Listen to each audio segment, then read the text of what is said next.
Welcome, everybody. Joined today by Big Jeff, Ron, Ollie C, and One Strand. Last night, we were fortunate to have a dog expert answer a few questions for us. So I'm going to go ahead and play that interview we did last night, and then we'll continue on with the presentation.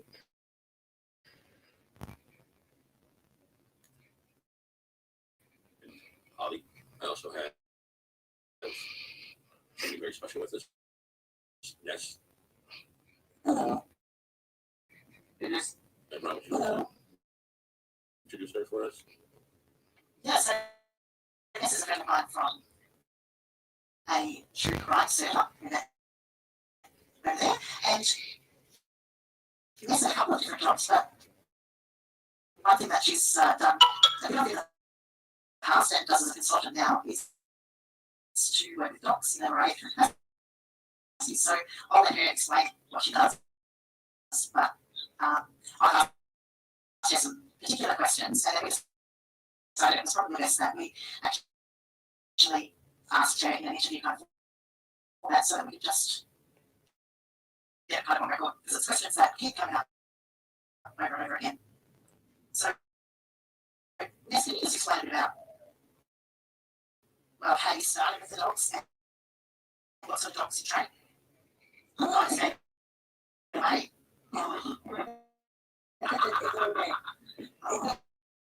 Okay.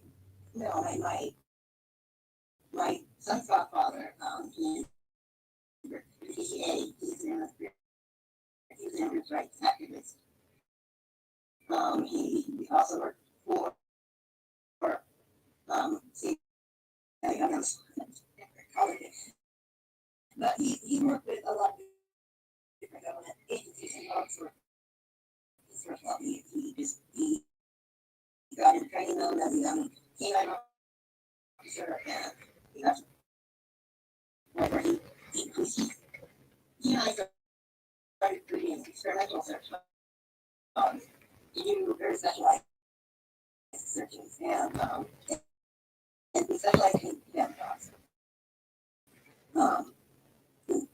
That one of the things I do is I consult, and now I help out on searches with these dogs. Unfortunately, he passed away suddenly in January 2016, and I'm unfortunately medically unable to go on searches with this dog anymore, but I do go out with people who have dogs, and we try and I consult with people that are setting up searches with dogs, and so I'm here answering questions that I can and being help that I can. Thank you. And you're in New Mexico, that's right? Yes. Yeah. And so there are particular aspects of your environment and the culture and that sort of thing, and there are particular things about your area that make that have particular demands on searches. Is that right? Absolutely. We are in the vast, dry area. Sorry for the poor sound, everyone. I think we might have to pause it just there for the moment. Okay, I think we'll...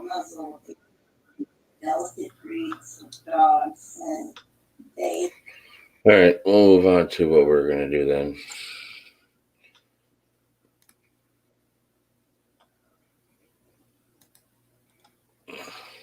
There you go, Brian. It's on your screen. Oh, awesome. I was just ready too.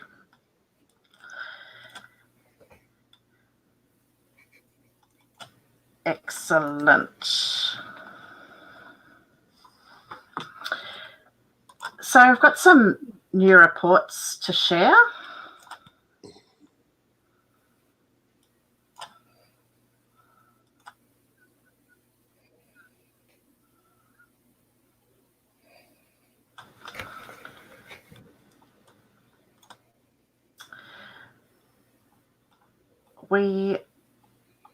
Can I just ask Millbilly, I'm not used to this. Is there a way that I can not hear myself? No. Because I'm hearing myself a long time after. Turn Do you your have YouTube off. headphones? I have headphones on. Okay. It's about 10 seconds delay.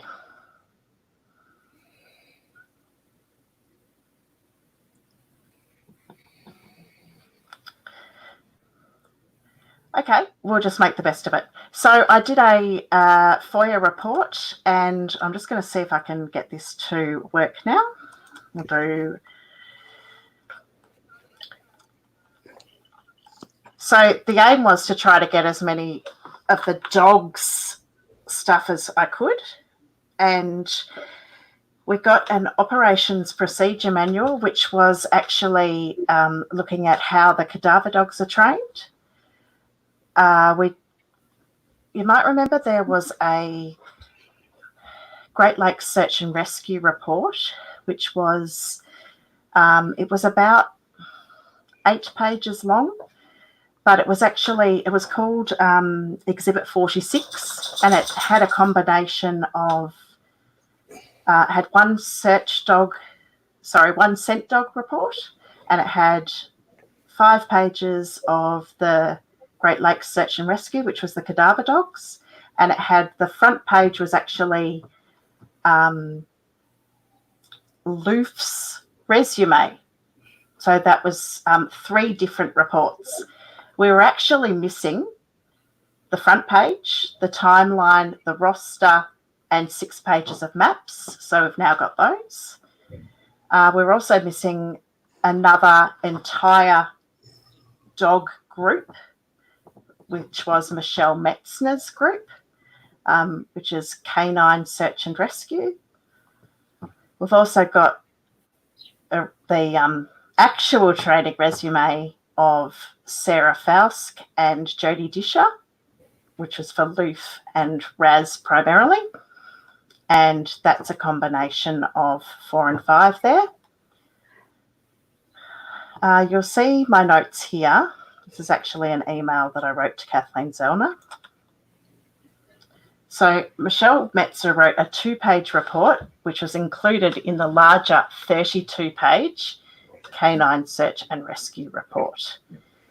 I was sent 2 copies of her 2-page report. One included a map to make it 3 pages, and the other was just the report, which was 2 pages. So the Canine Emergency Response Team's search narrative was supposed to be 32 pages, and they only gave me 2 pages. So waiting to hear back from Kathleen Zellner to hear if they actually have 32 pages. And as we go through that report, you'll see that there is definitely parts missing. So they've definitely withheld something there, and so we'll need to follow that up. Interestingly, I did write any other reports or written documents relating to the dogs utilised by law enforcement in this investigation. And I knew that Brutus's certification was presented during the court trial, and we already had that. Interestingly, they didn't send that, and they've also missed out those other 30 pages. So they're definitely withholding stuff.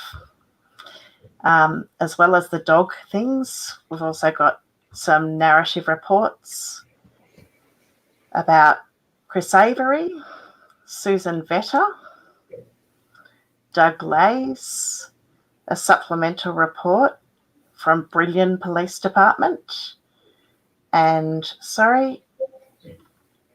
one from Eau Claire Police Department about Jessie Werlin. Just to show you those couple of dog reports, you'll see here, this is the narrative report by Michelle Metzner, which has the 3 pages. So that one they actually did give me. the map. Because I remember there's a bit of a delay, I'll leave that up for a bit.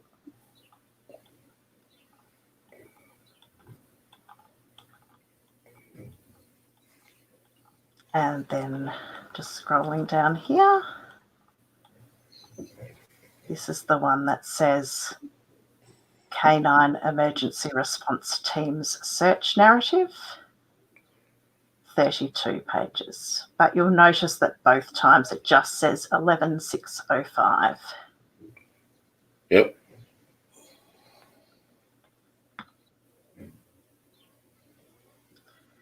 So let's dip into the central. I've just opened the wrong one. I've already got that one. So Brian, I had a question for you. One of the things I read in the in your documentation was that the Great Lakes Search and Rescue submits to read a report to the police. So the handlers submit their. Tell me.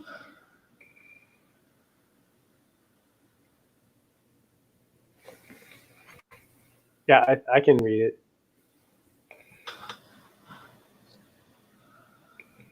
Can you hear me, Brian?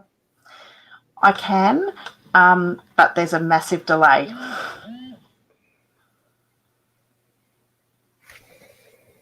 I see.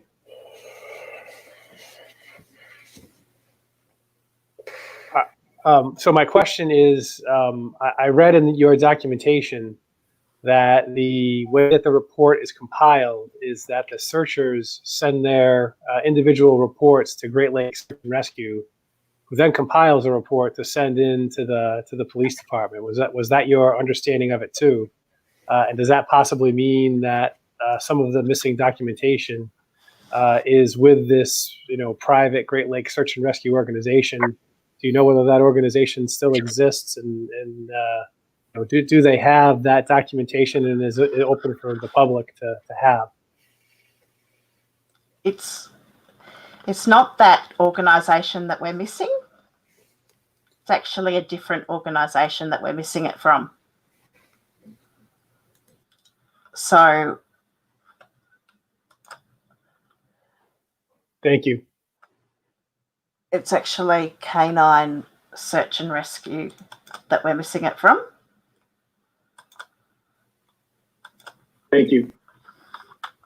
It's actually Canine Search and Rescue that we're missing it from. So this one is now complete. Thank you. It's actually Canine Search and Rescue that we're missing it from. So we've got front page, we've got just a table of contents, then we've got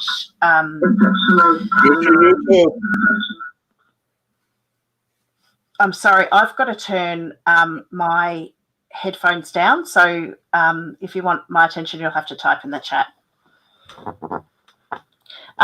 So November the 5th. So this is a summary of what happened, and if people want to read, what's the easiest thing to do? Yeah, I might go through that, but it's probably easier if I go through. I might actually take you through a summary that I did, because that'll be a bit easier to read.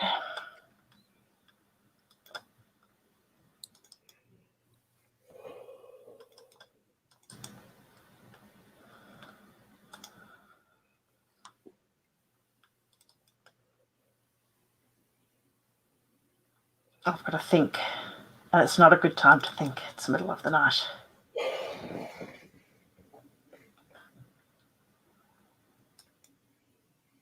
Yep, here we go. Okay, here we go. On the 5th, so they were actually paged at 1 o'clock. So remember, the RAV was found about 11. Yeah. So they were paged within 2 hours of the RAV being found. They were paged by Manitowoc County and asked to place live and cadaver dogs on standby. And they actually they arrived with, so there were 7 handlers and there were 9 dogs. 4 cadaver dogs, 2 live fine dogs, which are scent dogs, and 3 dogs which actually did both.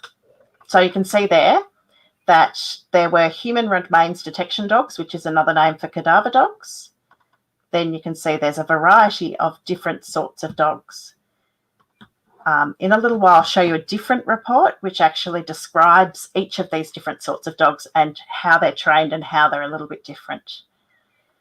You can see here, if I just highlight them, Brutus was the first one to go in at 3:30.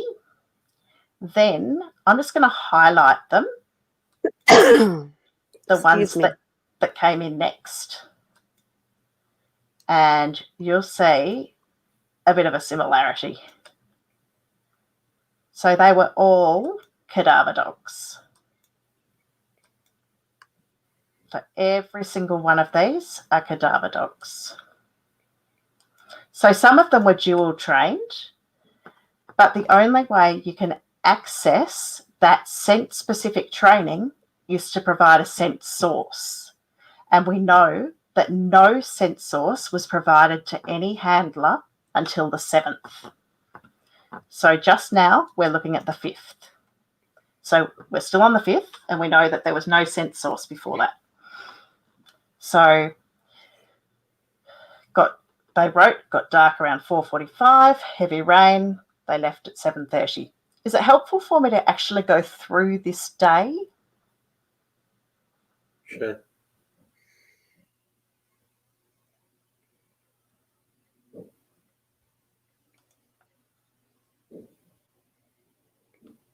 I don't think I've actually got YouTube on.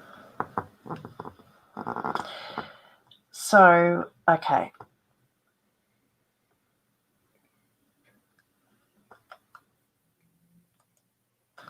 I've got too many things open here. Can someone else does anyone else have the maps? Or am I the only one with them? Ding, ding. I'm the only one with them? Yep. Okay.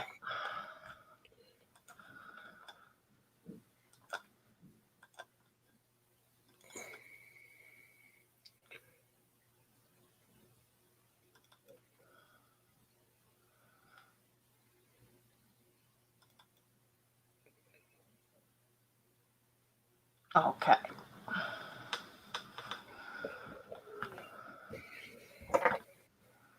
In actual fact, I'll go to this one.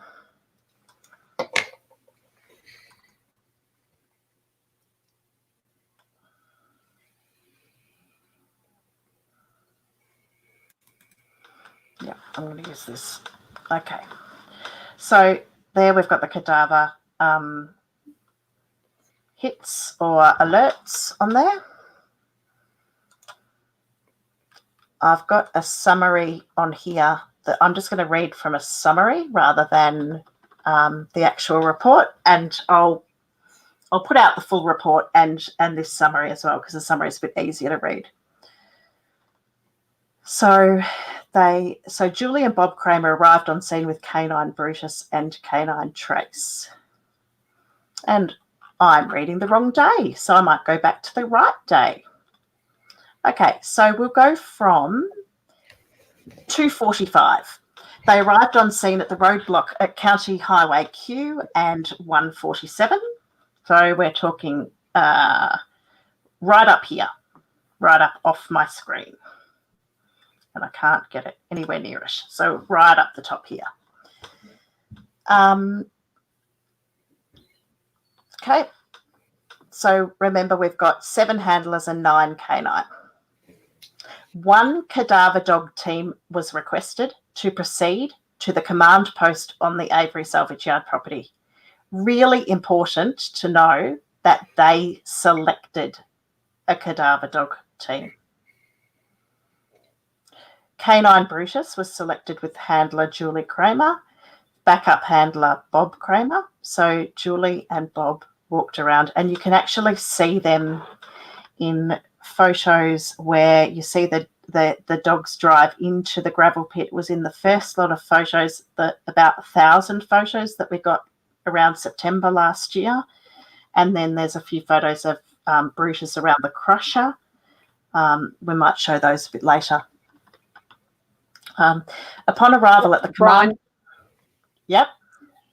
You have a question. Someone would like you to, they'd like to know the significance of this search, a little bit of a breakdown as to why this is all significant. Why what is significant? Why the dogs are significant? There's a question. Can we hear the significance of this search and then a quick breakdown? I'm getting a little confused on what's going on. So just a brief breakdown as to what's going on with these dogs and why is it significant, which dogs are where. I would assume that's what he means. Okay. So if I go back a step, the cadaver dogs were brought in within 2 hours of Teresa Hallback's car being found. So Teresa Hallback's car was found around this number 1. So I'm assuming that you can still see this map here. Yep. Okay. So around where the pointer from the number 1 is, that's where her car was found. And within 2 hours of her car being found, they called in dogs. Now, it was a missing persons investigation. She'd been reported missing 2 days prior to this. Yep. They call in cadaver dogs, not scent dogs. Obviously, she's dead. So you've got a whole lot of dogs waiting at a checkpoint. Then what do? They go and they say, we want 1 dog and we want a cadaver dog. Why the heck do they want a cadaver dog? Okay, maybe you could say maybe they want to do a quick check, make sure that, they can't see any human remains. As we go through, you'll see that actually the next 2 days are all cadaver dogs. The first time we see scent dogs coming in is on the 7th. So they use cadaver dogs for a full 2 days before they introduce any scent dogs. Which a little backwards. It's the wrong way round. Mm-hmm. And then you see towards the end of the cadaver dogs, you see them rechecking areas. And the only real explanation for that is that they're actually trying to clean up. They're making sure that they haven't left anything behind, which I think is pretty consistent with Stephen was exonerated on the basis of DNA. And I think they wouldn't want anything to be left behind in this case. They'd want to make sure that things were very well cleaned up. And the dogs are very, very sensitive and they're going to pick up whatever is there. The cadaver dogs are. So if there's any human remains, they're going to pick it up, which they did, evidently, all over the place. But we don't know whose they were, and we don't have any photographs of what they found, really. We've just got these reports. Now, Bron, would the scent dogs pick up on other remains if they were focused in on Teresa's? The scent dogs wouldn't. The cadaver dogs would. Yes. Okay. So the cadaver dogs are discerning human decomposition. The scent dogs are discerning Teresa's scent, or let me be more specific. The scent dogs are discerning whatever scent they are provided with. In this case, they were provided with the insoles from 2 different pairs of Teresa's shoes. One was a pair of runners and one was a pair of high-heeled shoes. And they removed the insoles, cut them off and put them in a plastic bag with gauze, which is a common way to scent the dogs. They put it in a bag with gauze, and then the gauze takes up the scent, and then they use that to scent the dogs. Cadaver dogs will smell decomposition for a long time.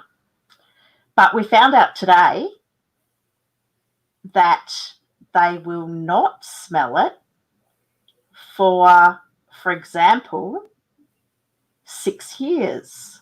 So one theory I had for why the cadaver dogs might have hit on Charles Avery's trailer was because of his son having died in a car accident. I thought that maybe he had something of his son's in his trailer, and Ness said no, there's no way they would hit on something inside the trailer from 6 years previously. She also told us that, you know how Loof is stopped from going across the barrier tape on Cuss Road? She informed us that the only reason they would stop a search team from continuing is if they were in some kind of danger. Because she's from New Mexico and she's used to searching the desert and canyons and stuff like that. And if there was a body located somewhere near like a canyon edge or something, then they would stop them from going in. But the location where Cuss Road is, she says there's no reason at all they should have been stopped from continuing with their search.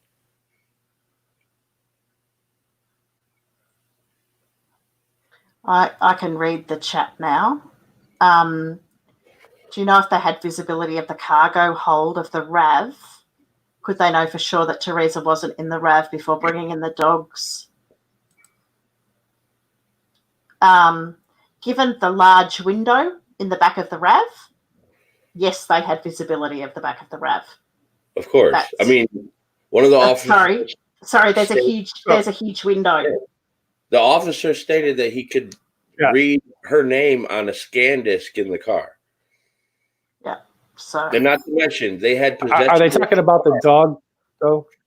It was light out for 6 hours after they found the car.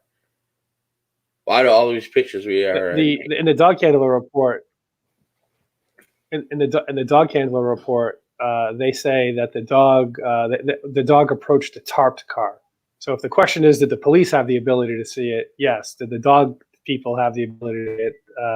If you're expecting some shenanigans, and the answer to that might be no. Very interestingly, I find that the dog report says that the green car was under the tarp. They state that the RAV was tarp. That means the crime scene had been tampered with. Correct. In fact, everything you read about dogs and bringing dogs onto scene is that the dog should be the first on scene. They should not follow officers. They should be the first on scene. Well, now, and they had called in Bushmen who knew that. No. Sorry, this is on the 5th. Yeah, this is 2 days. Okay, he wasn't called until the 7th. Okay. I have no doubt that they were in contact with Bushmen before that. I mean, let's be frank, hello. But we're talking about the 5th now. Yeah. We're talking within 2 hours of them finding the RAV, assuming that there was no plan to find the RAV. So let's just take it as at face value, because we could have a number of conspiracy theories here, but maybe we'll just stick with they found the RAV at around 11 o'clock. Because otherwise, we could woo, go right everywhere. Yeah. But I was sharing before that my theory on the dogs and why they hit on the tarp, and I haven't quite got up to that bit yet, is I actually think they were hitting on the tarp, not on the car. That's my personal theory. Her body may have been in the car. Even if her body was no longer in the car, if it had been in her car, they can still hit on that because it was so recent. Even if it was a year before, the dogs would still hit on it. What I said earlier was that if it was 6 years before, they wouldn't hit on it, as in 6 years inside Charles's trailer or Chuck's trailer. So it's all about the length of time. But a few days, a week, a year, yes, they would hit on it. They'd hit on the outside of a car if it was on the inside. Maybe I'll keep reading then, if that answered that question enough. So Brutus basically started, I might use my mouse. That'd be pretty cool, wouldn't it? So Brutus went from the command post, which was up here, went down and checked the crusher, which is along here. And correct me if I'm wrong, anyone. And basically said, and checked numerous vehicles as he worked in a southerly direction, which is actually really interesting because there weren't numerous vehicles in that area. But so I'm not quite sure where he went. But there's a lot of crushed cars. Yeah, that's true. And he was running around in there. But the direction we saw him running, I actually think, and the lighting, I think that was at the very end of the day, those photos. Because we saw him coming out of the crusher, and at the end of the day, he rechecked it. So, another recheck, just by the way. So then he checked the car crusher here, kept working in this southerly direction. So the car crusher's about here, kept working down here. Then he turned around here. So he went past the little pond, turned and came around here. Could you possibly zoom in? Yeah, it just doesn't, it's just not really good. I can. It's just not a good map. I can probably get a better one, actually. It's fine. Is that all right? Yep. Yeah. Oh, yeah, okay. This is the pond. I'll just trace around the pond. That's the pond there. It's just not a great map, but you'll see we're going to use it a little bit more in a little while. So came around here and, wait for it, rushed to a green vehicle partially covered by a blue tarp. It gave a head check first, which is part of the alert. He began to bark, which is his trained alert behaviour, indicating the presence of human decomposition. After investigators noted his response and identified the vehicle as the one belonging to the victim, we continued to work vehicles in the area. Brutus showed interest along the berm south of the vehicle, which is here.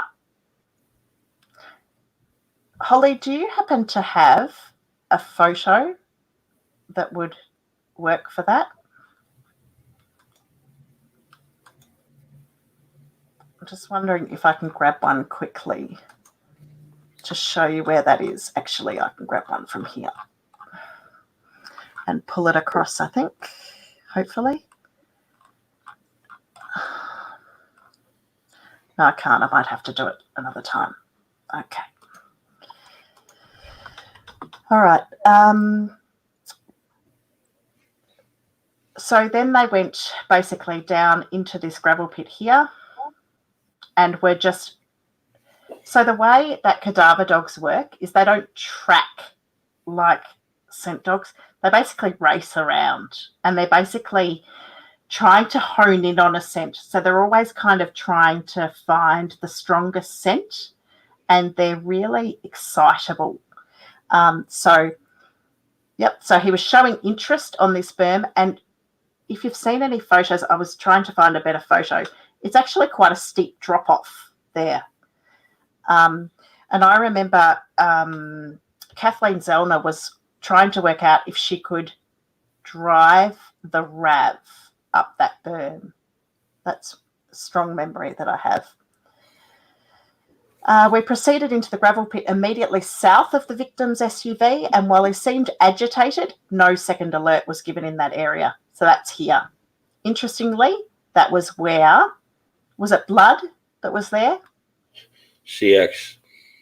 And that was blood, wasn't it? Yes.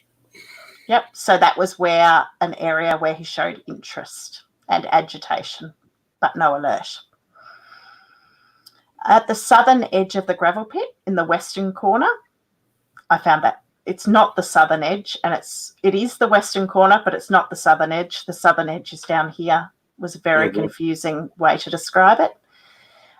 In a road that ran along the gravel conveyor, Canine Brutus again began to bark. Several spent shell casings were noted in the area, but no scent source was located at that time. And you can hear all this on the dispatch and transmission calls that I posted on my channel. Do they talk about him alerting? They talk about them being at the conveyor. They talk about some items that need to be checked out. Yes. What amazed me is that they flagged locations and left them for days. Yeah. What really bothers me is they take GPS locations of items that they looked at but did not collect. Correct. But the items they do collect, they fail to write a GPS location. They just write Avery property. Even if they're Cuss Road? Yeah. Just like the Wisconsin State Patrol, Reese's report. The photos that are they're labeled as location being Stephen Avery property. But when they're going through the photos on the deer camp, they're labeled deer camp location. Why is Cuss Road labeled as Stephen Avery yard? Convenience. Is it closer? Regardless. I don't know. They must have some justification, or not. I'll go with you or not. Well, it's interesting what they do on the 6th too. Yeah, indeed. Then they go around that gravel pit and they come back to the salvage yard and they check that pond, this pond here, and they don't find anything.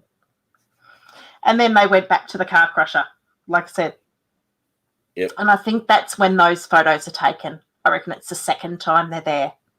And they claim that, that the bad weather was coming in. That's why they put Brutus back in the car. But you hear Pagel stating that he wants another search team brought in case the dogs get tired. Well, I asked this question to the expert we had on. I'm sorry the audio didn't work out for the interview I had. But she said that the dogs don't get tired. The dogs are trained to do this. This is what they love to do. So this is just like them playing. Yeah. Yeah, I think that might have been a bit of an excuse to get a lot of search dogs in. Yeah. Well, there were a lot of people there searching with dogs. Lots. There were a lot. I don't know what they've got with Metzner's group, but there's something funny going on there. Something very strange going on there.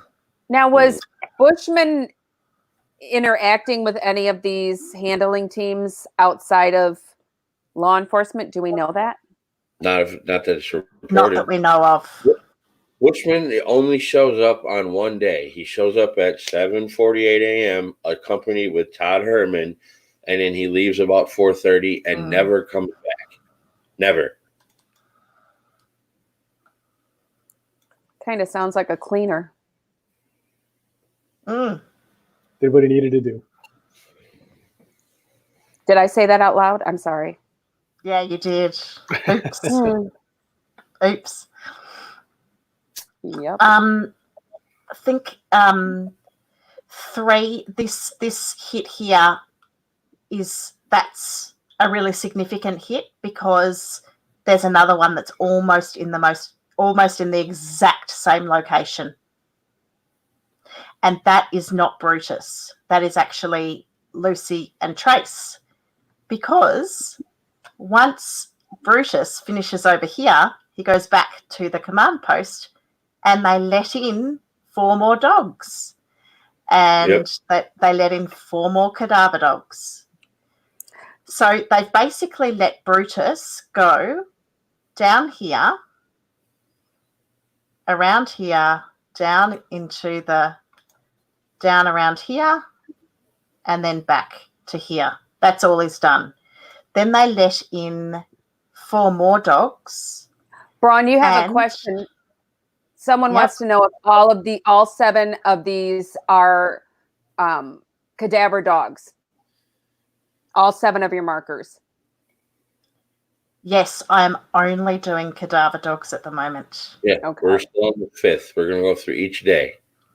So basically, the quickest and easiest way to tell the difference on a map between scent dogs and cadaver dogs is with cadaver dogs, you will only ever see numbers or markers.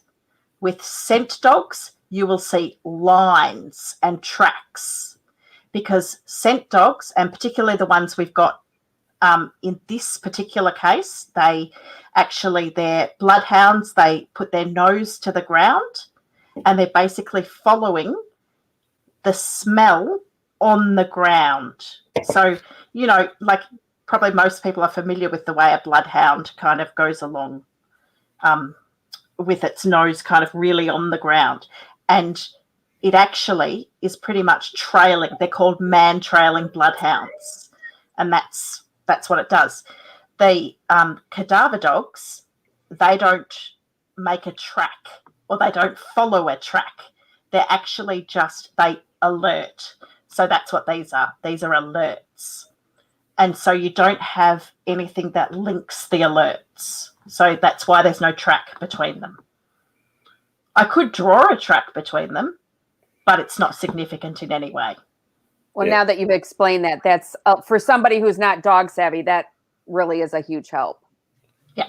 So, and I've actually we can overlay all of the, I don't have all of the cadaver dog hits done yet, but we can just draw the last ones in. But I've got all the scent dog tracks done, and we can overlay them all together. So you can see about where they all went, where they all hit. So the other 4 dogs basically did all of this. I'm just going to check that I'm correct here. Lucy and Trace alerted in the area of the salvage yard along the gravel conveyor. That was 3. That's right. Okay. So they alerted here. And then we see Brutus is coming along here. So this is Brutus. So Brutus was reassigned to do all this. So Brutus first alerted here in Stephen Avery's trailer, bathroom, laundry area, but no scent source was visible at the time. And that is really significant. Well, so do not, and I'm going to repeat it, do not think that the cadaver dogs hit on Stephen Avery's blood, because they didn't. Cadaver dogs do not hit on blood from someone who is alive. They will only hit on human decomposition. And Ness actually explained that to us today in the most graphic of detail. It was just beautiful. So would they hit on someone carrying the scent having been near Teresa's body or something that was dead? Okay, I'm going to read it to you because it's just beautiful. I said, can a cadaver dog alert on blood that I have bled, or only blood after a person has died? She said, they don't smell blood, they smell decomposition. You know how bot flies find a corpse in minutes? It's the same chemical reaction that dogs smell. It's approximately 1,000 times stronger than living tissue. And I said, I know, but everyone keeps telling me that they smell blood because it's outside of the body. And then I said to her, so would those flies land on an open cut? And she said, no, only if it was rotten to the point of gangrene. Wait for it, it gets better. They need dead tissue to lay their eggs in. My question, do you know what it is that makes it different to live blood? Her answer, even if there is a superficial cut on a body, say you skinned your knee and then keeled over and then died, the flies will pick the nostrils and other orifices before they go for the cut. It's the billions of bacteria in your body, most of it from your digestive tract, consuming you and producing putrefaction gases that dogs and insects hit on. So basically, Nice. number 4 is Stephen Avery's trailer. Number 5 is the burn barrel. Ron? What was that? Sorry, I'm Number- just... Number 4 is trailer. Number 5 is the burn barrel. Number 7 is Dolores' house. Number 6 is Chuck's house. Number 1 is the No. Number 6 is the breezeway. maintenance building. Maintenance building. Okay. It's car parts the in car the maintenance parts. building. Braun. So in Steven's trailer, what my question is, would they have hit if somebody had been in there that had been near those cremains? Could that have caused a hit? Okay. Now, Ness wasn't sure whether they would alert on cremains or not. She really wasn't sure. She's going to do some investigation for us. Yep. But it could hit on somebody who's had contact with the body. With the body, yes. Yes. She just didn't know whether a dog could alert. In fact, she said very, very clearly, dogs do not alert on cremains. So when they are at that point, dogs do not alert on them. Interesting. So that was very interesting to hear. Yeah. So next one is not that one.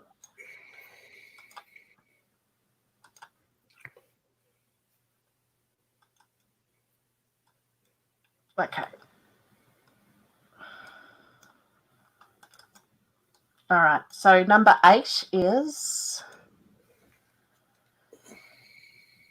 2 vehicles that were. Oh, okay. So Canine British was sent to recheck the area of the crusher and the vehicles. We're on the 6th, and he was sent again to the car crusher. 3rd time. Yep. They were absolutely certain it was something to do with the car crusher, obviously. He alerted on 2 vehicles that were parked on the west side of the pond, north of where the victim's vehicle had been the previous evening. So this is where the car was. That's where he alerted next time. Then As they were walking out of the salvage yard, so they were walking up here, Brutus alerted on Chuck's trailer. And I actually, the way I read it, I will just read it out. As we exited the salvage yard, Canine Brutus alerted on the entrance to a mobile home along the gravel drive, identified as the home of Charles Avery. To me, it reads like it was a bit of an accident. They were exiting the salvage yard. I don't read that as that they were there to actually check that area, which is quite interesting. I asked Ness today if a dog alerts on the front door, how far inside would a scent source be? And she said anywhere within the trailer, and the dog will respond. Number 10 is actually different dogs. And this is a dog team. They actually did the whole of the car yard, and they actually basically split it up into, they gridded it. Gridded, is that a word? They made a grid of it, yeah. Primarily because of the weather. The weather was really, really bad, so they had to do it to account for the weather. So, and number 10, you'll see, is very, very close to alert number 3. Yeah. The weather got so bad it actually destroyed the Manitowoc trailer. Hey, bro. Can I have a go back to number 8 about that from what I read in the documentation? Mm-hmm. What I recall them saying is that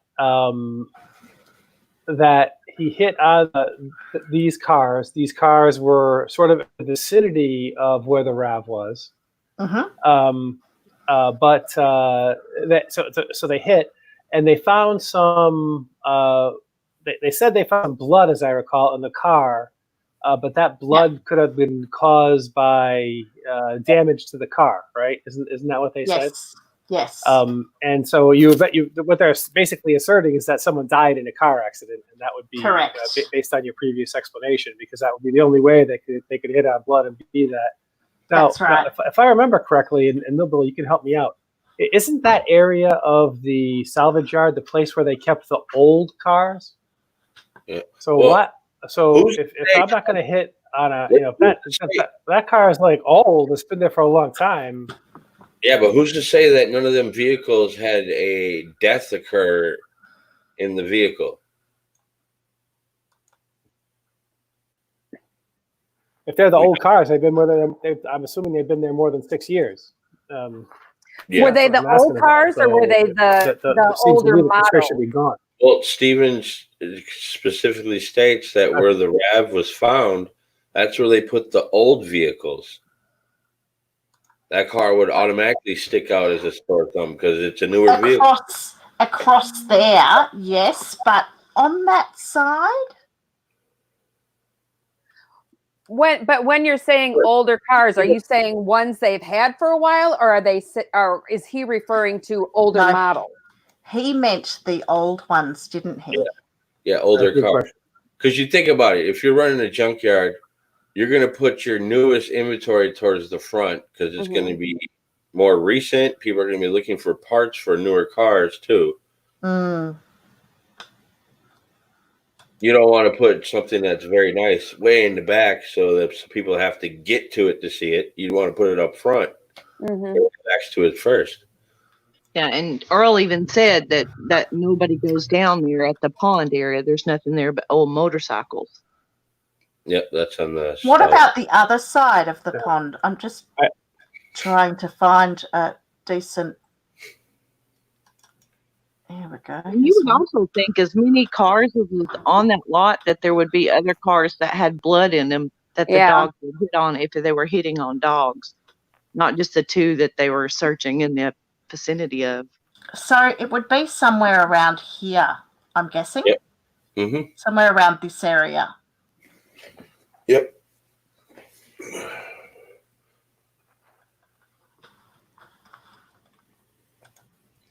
Yeah, it's very vague when they say in the vicinity of the other car. I actually got the impression that that they moved a little west after they, So is it possible it's even still on that ridge in the back, or did they move into the yard? No. The exact locations are clearly not documented. It's very vague. Well, actually, because we've got the maps now, we actually do have an arrow to where the hit was. That's why it's different now. We've never had the arrows before. So we've never been able to see where the dog's hit. But now we can, because we've got the maps. Do you get Excellent. me? Yep. Mm-hmm. So that makes an enormous difference. I do. So like I said, in that gravel pit, I could never understand why Kathleen Zellner had a hit right up the top of that gravel pit, because it didn't make sense to me when it said the southwest of that gravel pit, because that is not the southwest of the gravel pit. Correct. And it's not, but that is where the hit was. I was just trying to see if we could see that spot any better, but it's just too blurry, obviously. Yeah. So no, can't. Oh, the photos. I'll look for it a bit later. The photos that would be good to look at would be the ones that were the ones that the dog ones came in as well, when the dogs were going down. Brutus in the Crusher, that one. Those lot of photos. They had that area really well. That was the queso dump of photos that we got. The 1,000 ones, wasn't it? 2,000. That many, yep. So I can have a look later. I'll have a look and get it tomorrow. Well, all them photos are on my channel. So. Pardon? All the photos are on my channel. Yeah, you've got them on your channel. That's great. Okay. And that one I noticed in my summary, by the way, I've written Riesling for the dog's name. It's actually Riesling. I noticed it with an R. I've written Riesling. I must have wanted some wine the night that I was My kind of woman. the night I was writing this, which is quite funny. So alert 11, I think I was actually doing this when we just came on. I was, yeah. Hang on, I'll just, yeah. Oh, I actually did finish it. Okay, looks like I've got this one done. All right, let's just see if I've actually got it saved. Yep. Oh, did that have 11 on it? Oh, yes, it does. It's up the top here. Sorry, there. Interestingly, there are two different places. There's a black and white map. Here, I got that map right here. Awesome. Awesome. There you go. No, just for my just geographic reference, that's not Michael's Quarry we're looking at there, right? Michael's Quarry Yes, across it the is. street. Yes, Yes, top it right. is. That's Michael's Quarry. This is Michael's Quarry here. Yes. Okay. So, Millbilly, have you put yours? Yeah. Have you put your screen on now? Yeah, I got the black and white map that the search teams had. All the Excellent. locations they went. This is all from the 7th. This map. Okay. Oh, no, it's not that map. Okay, it's a different map. the one. So we'll have to remember to ask just Silkman. I mean, it's, referring to me, it's an interesting question. It's what's it? B, is it item BZ that they got the sufficient tissue for to be able to do the DNA? No. That No.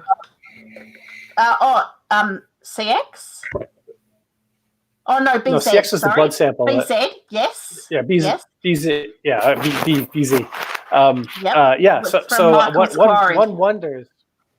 One wonders whether or not, even though the cadaver dog won't hit on cremains, if there's sufficient tissue there to be able to do a DNA sample on, one would think that the cadaver dog might be able to get that, right? Because the reason they can't hit on the cremains is because all the flesh is burned away. So if there's enough tissue to get a sample off of, that would be a good question for our expert.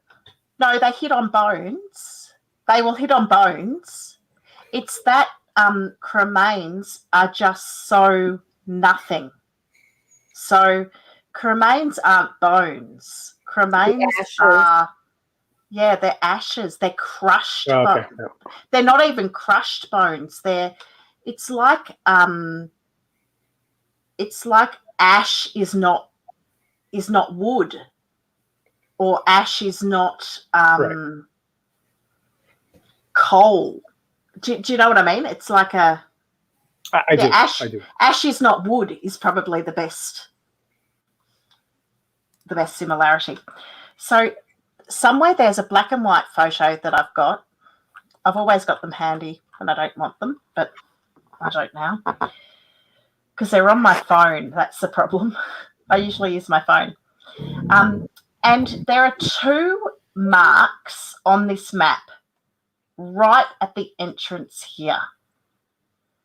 And then there's the cadaver dog map has one right in the center, and that's the 11th hit. But the black and white map has it here, and it's got 2 dots. And the description makes me think that those 2 dots might be that, because it says this: an alert was reported in the centre of the pit along a sand pile and marked with a flag. This area was marked by Canine Kovu. Rechecked by Canine Simon and Canine Cody. Both showed interest. Canine Cody alerting just north of that location, which to me means that someone may have put 2 alerts on a map if they've alerted just north. And that was November 6th. Interestingly, it's on the map, which is divided up in a very similar way to the other November 6 map. So we could flip to the other November 6 and let people just go through the rest of that report themselves. There's probably, the only other thing is maybe we could come back to Cuss Road, because Cuss Road is the next morning. Yes. Come back to Cuss Road? Yeah, let's move on to what they were doing on Twin Bridge Road. Yeah. So the other next report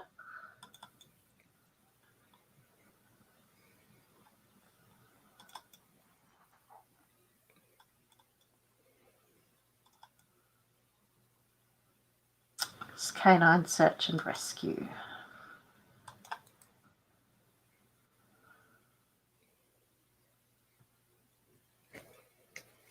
Before I do that, I'm just going to open this up and open this one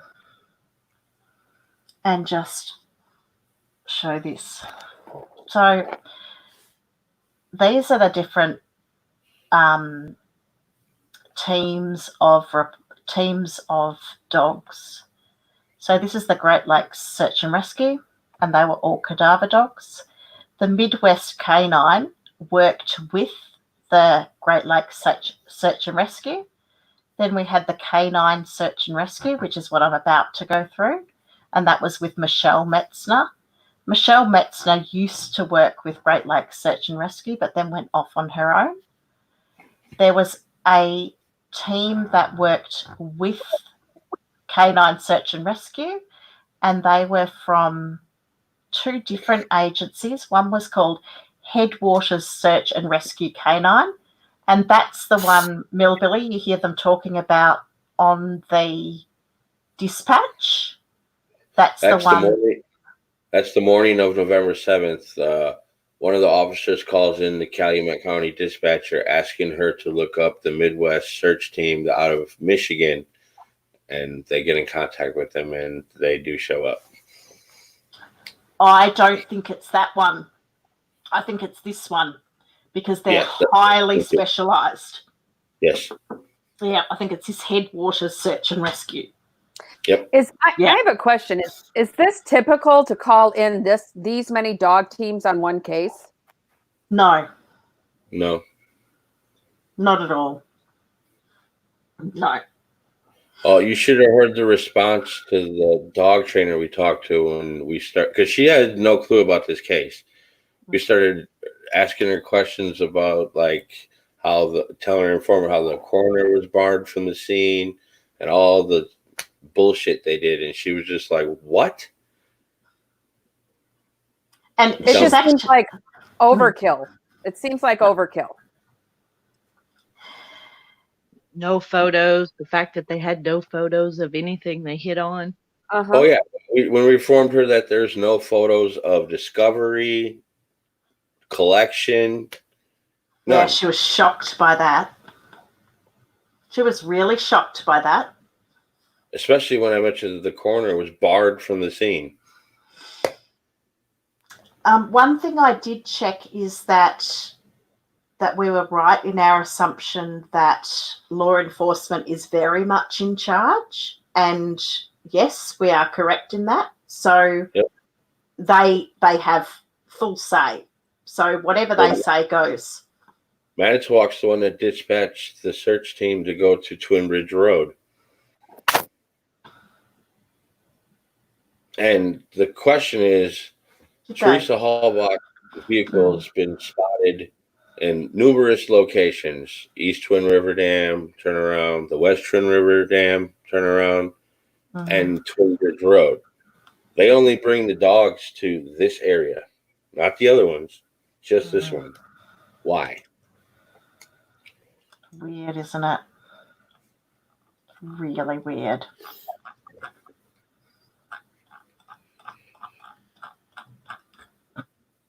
Well, maybe they already knew nothing would be found. What? Did I say that out loud again? Oh gosh, I have to stop that. Man, you're amazing. It's what I do. Yep. Okay. I just realized that I deleted something that I really didn't want to delete. Really cross. Anyway, that's okay. So we were looking for Control Z might undo it. Don't think so. I actually had all of the dogs, which dogs were used on which days. That was, when you show that was like huge for me. Really huge. Shush. See this dog overview by day? That's the file, and it's not there. Anyway, Lala. Okay. So, Canine Search and Rescue. So that's this group here, and this group here.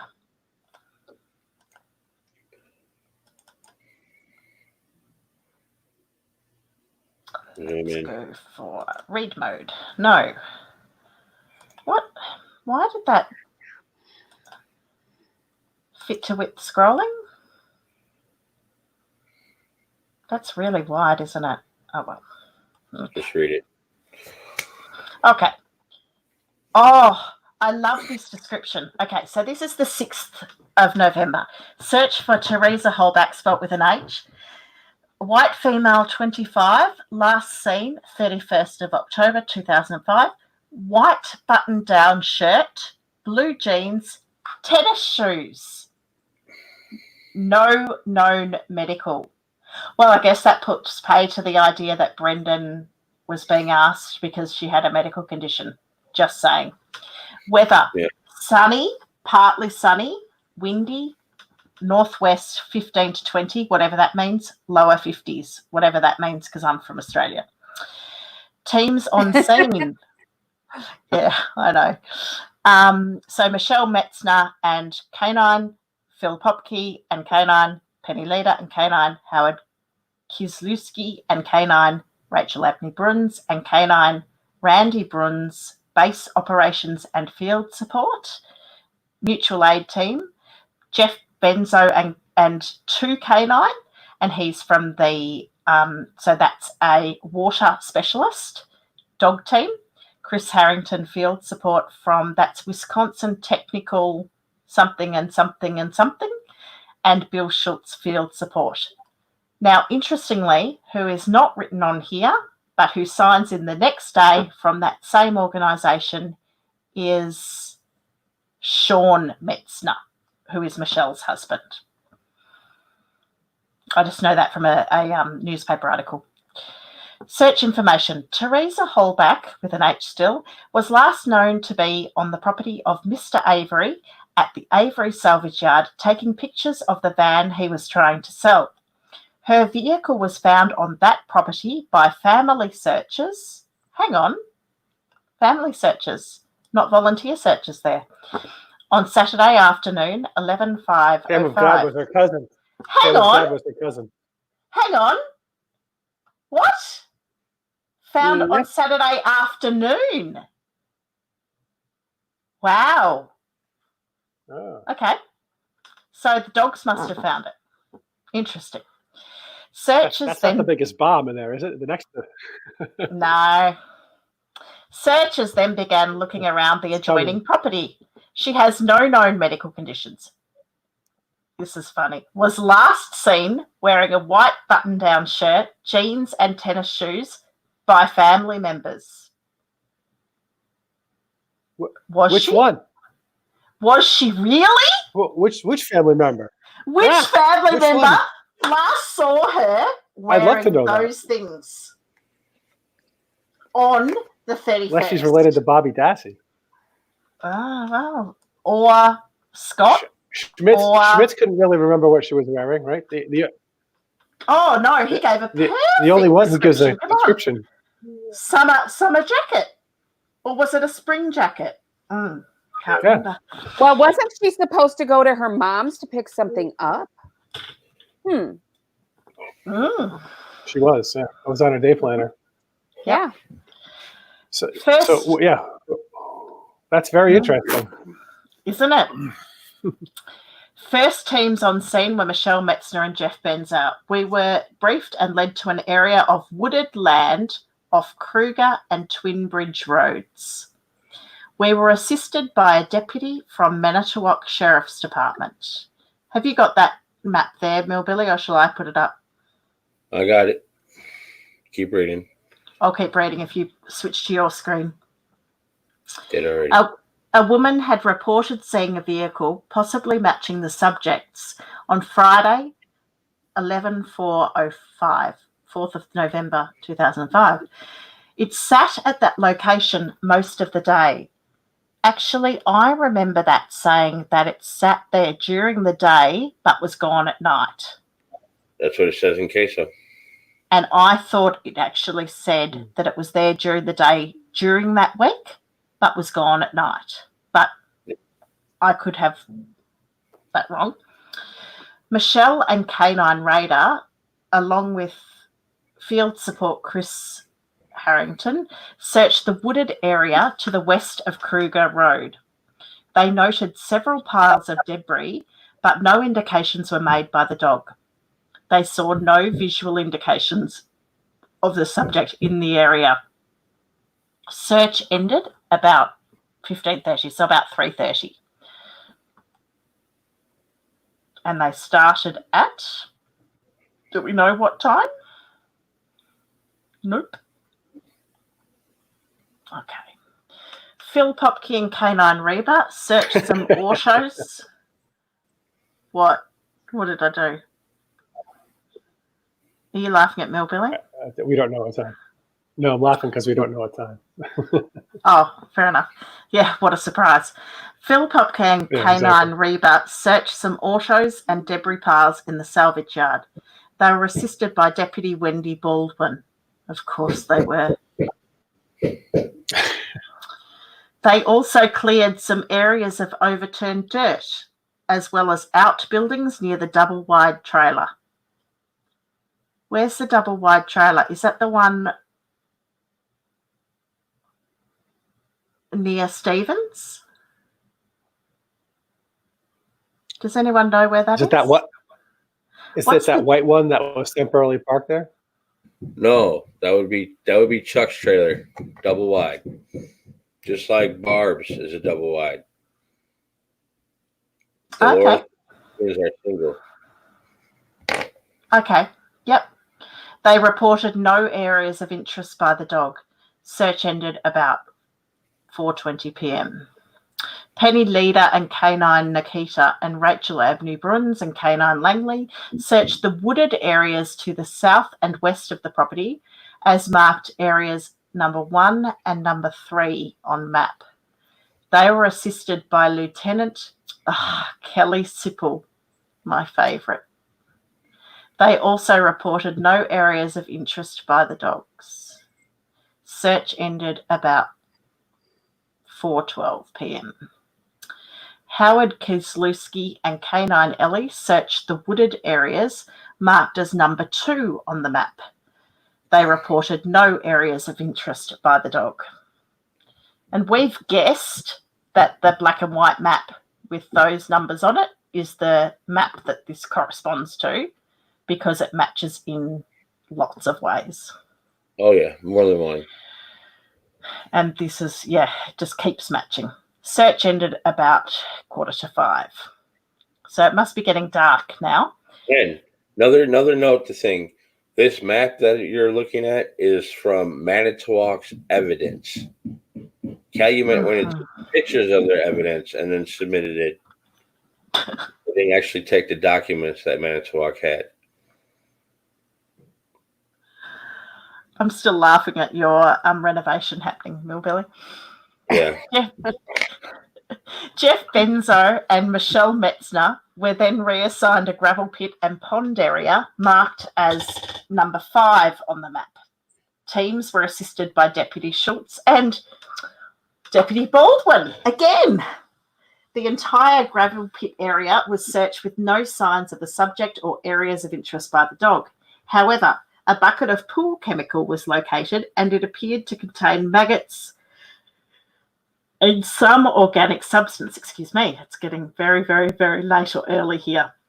Neither dog gave an alert on the pail, but canine radar did show some interest, prompting officers to open it to check contents. Lovely.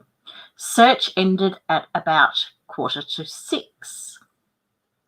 Here's the interesting bit. How did they know it was a pool chemical? I mean, I reckon it was actually a pool chemical bucket as opposed to a bucket of pool chemical. That's just my sense. That's what I'm thinking. Yeah. You get me? You go down into my basement, I have some pool chemical buckets myself. Exactly. I have the same thing in my basement that's full of all sorts of crap with it. I've changed the oil and various things. And I'm guessing it's not. Yeah, who knows what's in that pail? And I wonder whether that's what. Remember in the scent dogs, there was a pail and it was spelt incorrectly. It was spelt PALE of cat litter. Yeah, a cat litter pail. That's what I was going to say. And it was all spelt incorrectly and we just had to guess that was what it was. I reckon it's probably something similar. And it's probably from, I'm guessing, probably from the deer camp. That would be my guess, but I could be completely wrong. It could be from Avery's, but whatever. Because I mean, they didn't alert. And Brock, anyway. can you remind me what this is still a cadaver dog hit, or is it a scent dog hit we're talking about right now? So they're still cadaver because they're all cadaver because they haven't been scented. So that means they haven't been given Teresa's scent. No, I've always thought that when they list in queso that it takes 7 items from Teresa Hallbach's property. They only list 4. I assumed that 3 of those items were used for the dogs to be scented, but obviously that's not the case. No. They didn't go get them shoes until the morning of the 7th. And I think they went and got them because they were requested by Sarah. Sarah Faust. Because she actually writes that in the report. I requested shoes. Yep. So chances are she actually didn't want a vibrator. Well, you know. I mean, each to I'm their not going to own. go there. I'm not going there. I mean, you know, each their own. The dog might have loved it, but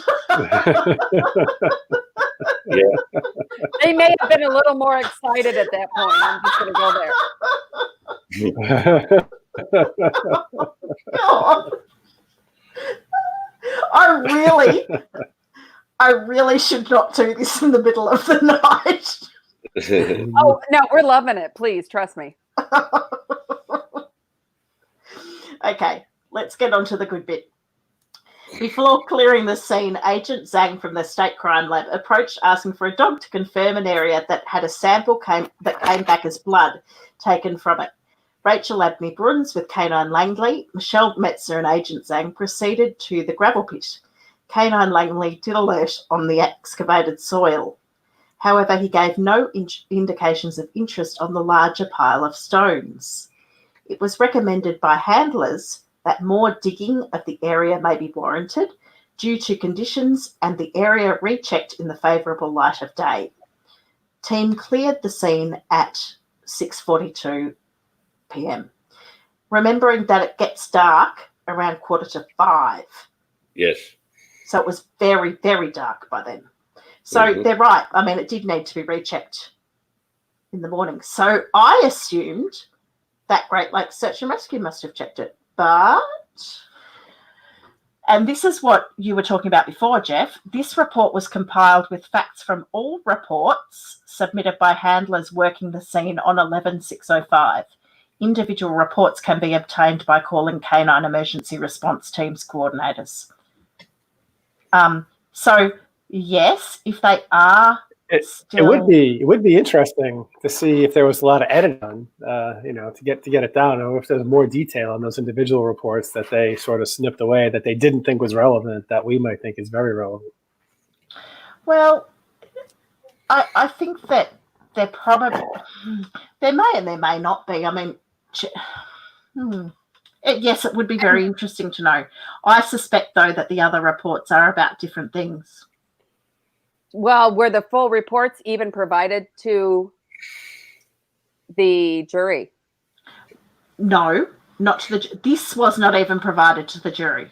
Remember, the only thing provided to the jury was Exhibit 46, which was the front page of Sarah Faust's resume, then track 3, and then the 5 pages of narrative of the Great Lakes Search and Rescue.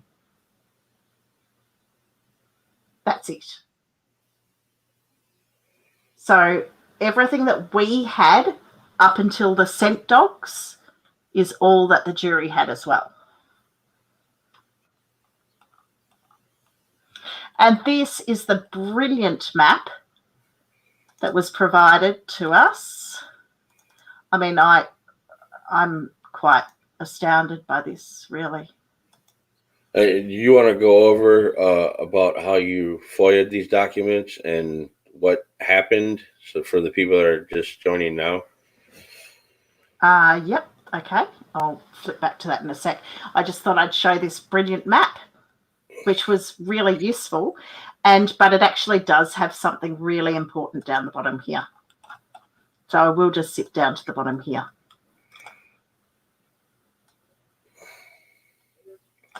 It says areas cleared by dog teams 11,605 and this part here 11,705. Mm-hmm.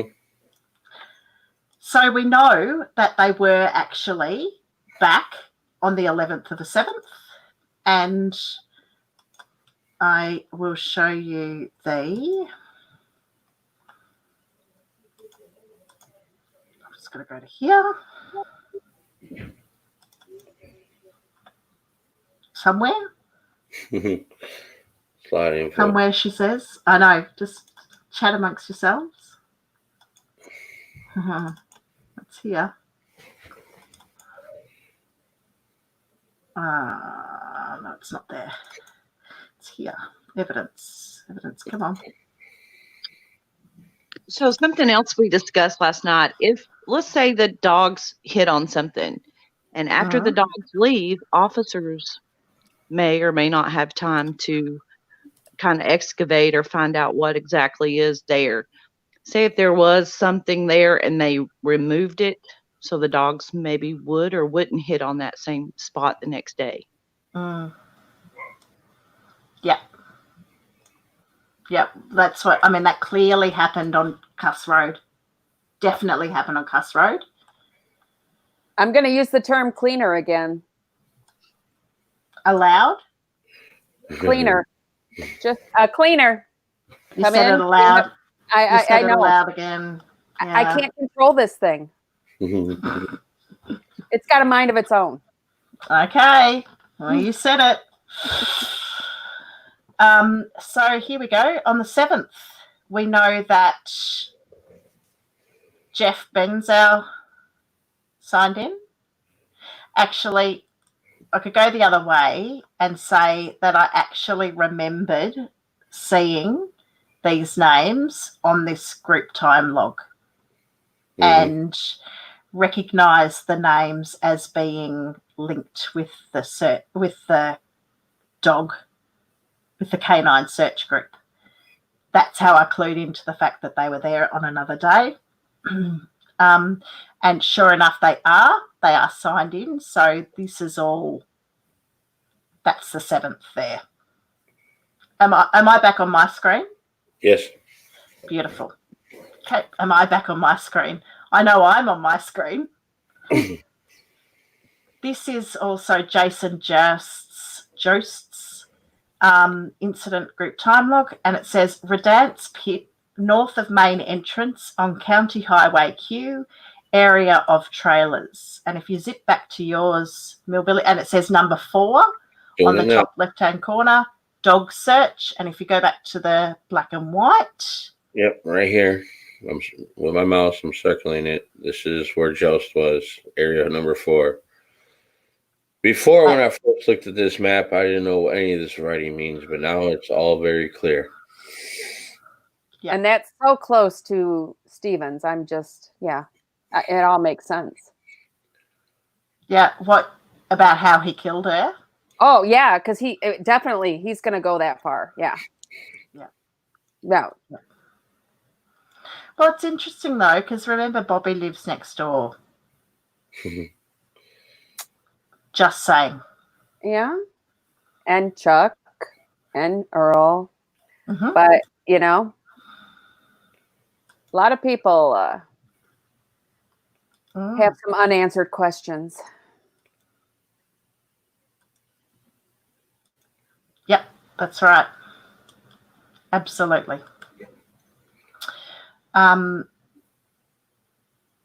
Someone tell me what I'm up to, please. Do you have that, the Excel where it shows your schedule? Are you coming to that? The schedule of the dogs? On the different days? Yeah.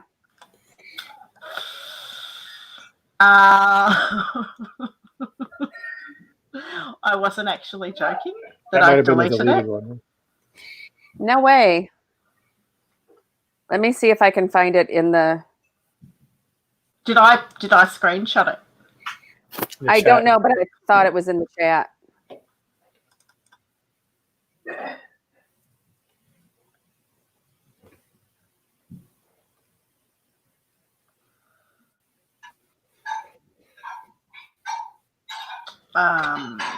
Yeah, I think that was the one that got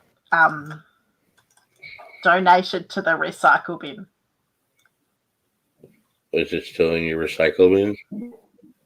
Not sure it gets donated in quite that way. Oh, hang on. Copy of dogs' names. All dogs overview. Copy of dogs' names. See, this says dogs overview by day, but the dogs overview by day is not there. I don't know.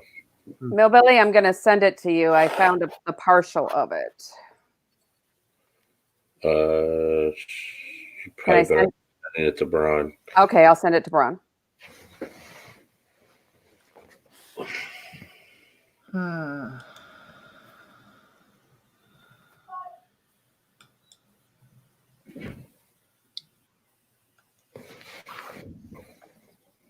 So Jason Jost, we remember him because he's the one who said, "Do we have Stephen Avery in custody yet?" Right? No, that was Dennis Jacobs. Joe Oh, Dennis Jacobs. There we go. Joe noticed the bones at the fire pit. That's right. He was also stationed to guard the burn barrel. While everybody ran over to Cuss Road. Right. That they fail to mention, don't talk about, completely ignore. They wouldn't do that. And when talking to that dog expert, I gave her a hypothetical situation as if, like, say somebody was to take Teresa Hallbach's shoes prior to them using them and walk the same area, would it pick up her scent or the person wearing the shoes? And she said most likely her scent from her shoes. I just find it very odd that Ryan Hilgis and Scott Blodorn are on the property the morning of the 7th, and then they come back in the afternoon too. Right. They come back as well, do they? Yes, around 4 o'clock. Is that because of the searches, do you think? Well, that's the thing. When they're signing in the morning, they're not listed as civilian like they are when they sign in the afternoon. And is that when they're with someone particular? Remind me who. I can't remember. Well, who Deb it was. Strauss shows up right before they do, and then they leave, and then she leaves. And then she comes back, and then they come back, and then they leave, she leaves. It's all in the sign-in, sign-out sheets. Mm-hmm. Oh, you'll never believe what? What? I just found a copy. Awesome. Like I said, this was, when you explained this and you showed it to me, it was like a light. It was really intriguing. Okay, here we go. One of the files was corrupted. Let me know when you're ready.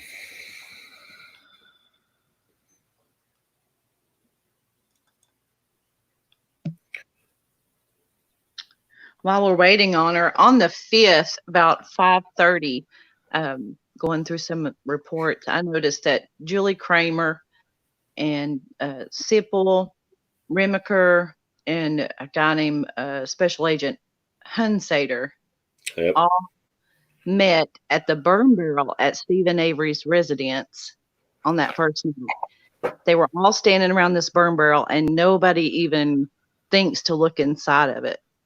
It's because there's no one there. Isn't that ridiculous?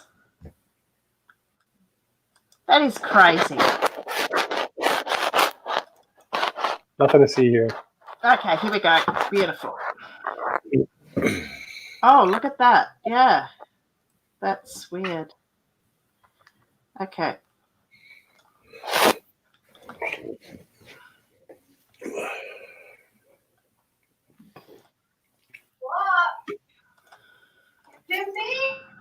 Okay, here we go. November 5th. These are all the dogs that were on the scene. Is this the one? Yeah. I don't know. It would, if it's the one where the 9th is shown. Yes. That was okay. So this is all the dogs that were on the scene at different times. So this is blue is cadaver dogs, green is cadaver dogs, red is cadaver dogs. So we've got November the 5, November 6, November 7 is cadaver dogs. And then you start to get in the scent dogs. So this is the first scent dog here, and the first time you get a scent article given to a dog. And then on the 8th, you've got both cadaver and scent dog. Then on the 9th, you've got no dogs at all. And what happens on the 9th? House cleaning. Oh, no. Almost, but no, not quite. It's actually tidying day. Yeah, house cleaning. So they find all the bones on the 9th, and then on the 10th. What's that noise? The static. I don't know. On the 10th, just to let you know what the cadaver dogs do on the 10th, we were asked, Bob, and so there was a request from, this one's interesting actually, Lieutenant Herman of the Calumet County Sheriff's Department. Now, Herman, isn't Herman from Manitowoc? That's No. right. Yep. Yeah, he is. Yeah. It's Rob's brother, the former sheriff that just retired last year. So that's wrong. Interesting. So they were asked to bring a cadaver dog back. So they actually returned with 2, Canine, Trace and Brutus. We were asked to check a fence line that ran east-west, west of Stephen Avery's home. Canine Trace alerted on the first of 3 piles of disturbed earth located along this fence line. The rest of the fence line was checked without alert. We were then sent to the county gravel pit south of the Avery property. Canine Brutus was transported by ATV to that location where burn piles and fresh digs had been identified. I mean, really, fresh digs had been identified, or they had dug fresh digs? Seriously?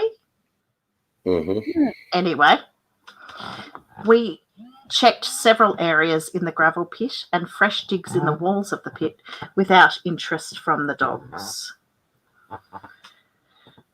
Numerous shell casings and unspent bullets were observed. In an area of large concrete slabs, several burn piles had been marked. Canine Brutus barked in 2 separate locations on this pile. These locations were double flagged for identification. Once the locations were logged or mapped for identification in both locations, Canine Brutus barked, dug at burned area in concrete. We were transported back to the command post and dismissed from the scene. And there's a note here which I found quite interesting, which was what I was saying before. GLSAR handlers did not collect or disturb evidence. Handlers only presented the alerts and indications of dogs to agencies in charge of the case. So they therefore say we're not responsible, which is fair enough. Well, we all know what happens on November 9th, right? They find the bones. It's a busy day. A lot happens. Yes. A lot happens. If you listen to that A lot audio, of questions. if you listen Avery's to, all got questions. listen to the audio clip from the 9th, Eric Sipple talking to him says, okay, we're going to need about 40 more Wisconsin State Patrol officers out here tomorrow because we're not going to be able to get this done in the evening. If you look at the sign-in, sign-out sheets, just count how many Wisconsin State Patrol officers show up on the 10th. It's over It's a 60. lot. Yeah, it's a lot. And out of all the audio I've listened to, I only hear them reference bones twice, and that's on the 9th, and it's once from the simple conversation from dispatch, and then also on the radio transmissions. Expanding the search area another 2 miles. Which interestingly goes out to where the RAV was seen. It's a long way. Yeah, but they don't really say which direction it's in. No. That was a 2-mile radius that I drew on that map. Yep, so it could be anywhere in those 2-mile area. But they seem to focus all their attention to the gravel pit in Manitowoc and Redon's quarry, so yeah.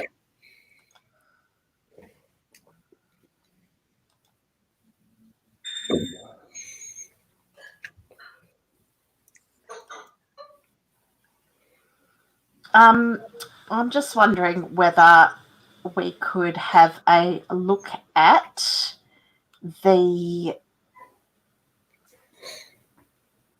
scent dogs. All right.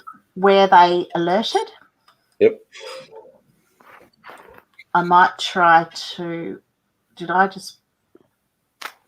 Good. I'm going to. You know, it almost makes you wonder why they brought the dogs back on the 10th, since the officers were the only ones able to find these bones. Mm-hmm.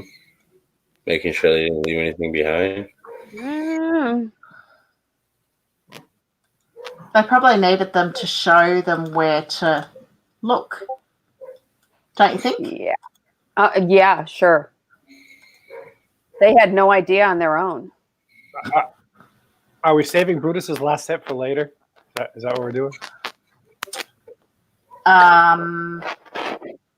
Yes, for the moment. Yep. I mean, I can go back to it. I just read it then. That was the very last bit. The pile of brush. Yeah, what I want to do, I just haven't got 12. Can I just have a quick look? Sorry, I'm just reading quickly now. I don't have alerts 12, 13, 14, 15 mapped. I can quickly draw them on while we're talking. What we got, still having a whole nother 3 hours to go through the rest of this later on. What I did was, with the scent dogs, we actually have a really good. Now I'm giving it away. We can actually show each map separately. I'm going to move that out of the way. So, Millbilly, generally, do they have someone to accompany the teams when they have an alert to photograph separately, or do the handlers normally do those photography themselves?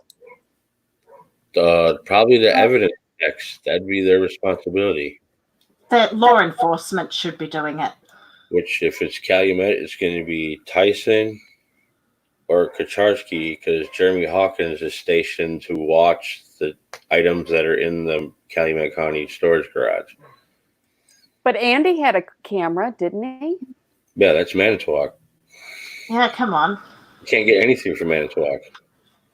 Why do you think we have photos from Calumet or Manitowoc's evidence that Calumet took back to 2,000 photos that we got? Yep.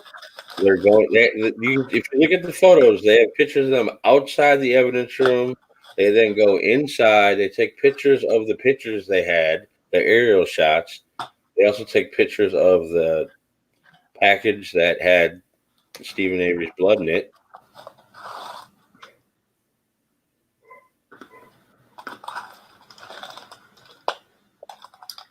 Come on, guys. Let me see what you're hiding.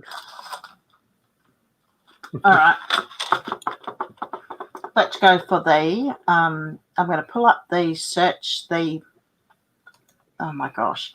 My brain's going to sleep, guys. This is not fair. You guys are really mean. You know that, don't you? Which track do you want? Track I'm 3, gonna 4, 5, 6. Wait for it. All right, we're going to start with 6. I got to see it earlier. This is amazing. We won't go in order. Oh, will we go in order? Whatever's easier Why not? for you. Why not? Let's go in order. Track 1.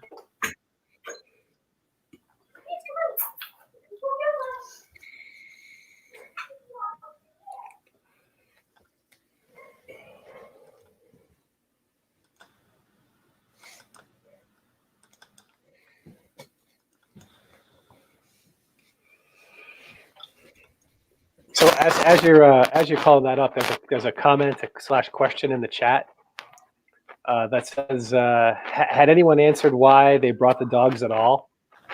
They created the crime scene themselves, so what was the real purpose of the dogs? I think that's a good question. If she's a missing I person, do too. if she's just a missing person, why are they calling them cadaver dogs? Why not call them scent dogs first? Yep. That's a more Telling. important question. I agree. I think it would be very unusual for a missing persons case to not call in dogs.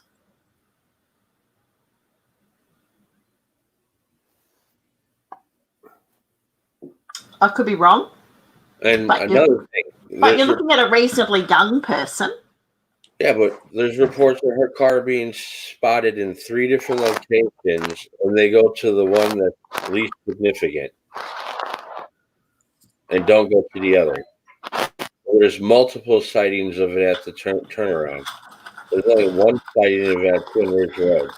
But remember, we decided we didn't know when they were actually reported. So if they hadn't been reported by the 6th, then they couldn't be expected to send dogs there. Well, okay. Well, why is there no documentation about them finding the AudioVox cell phone at the turnaround? Colborn stated taking pictures of that, but there's nothing. Because the dog stole it. Nothing. Like Colborn isn't instructed to file his report of talking to Stephen Avery until 8 months after. And look, to be honest, if they're going to send dogs to where the RAV was seen, why are they not doing it on the 8th, the 9th, etc.? Anyway. They were busy collecting dog poo as evidence. Yeah, well, yeah. Look how many times they checked the crusher. Nothing of significance found there. They wanted that one. And why are they focusing on all these areas off of Avery's property if she never left the property, according to the state's narrative? T1 has a good question. Were canines used at Teresa Hallbuck's home at all during the search? No. No, they didn't go there. Not that we know of. Not that's reported. And neither were they taken to Earl's or, as far as we know, the furthest they went was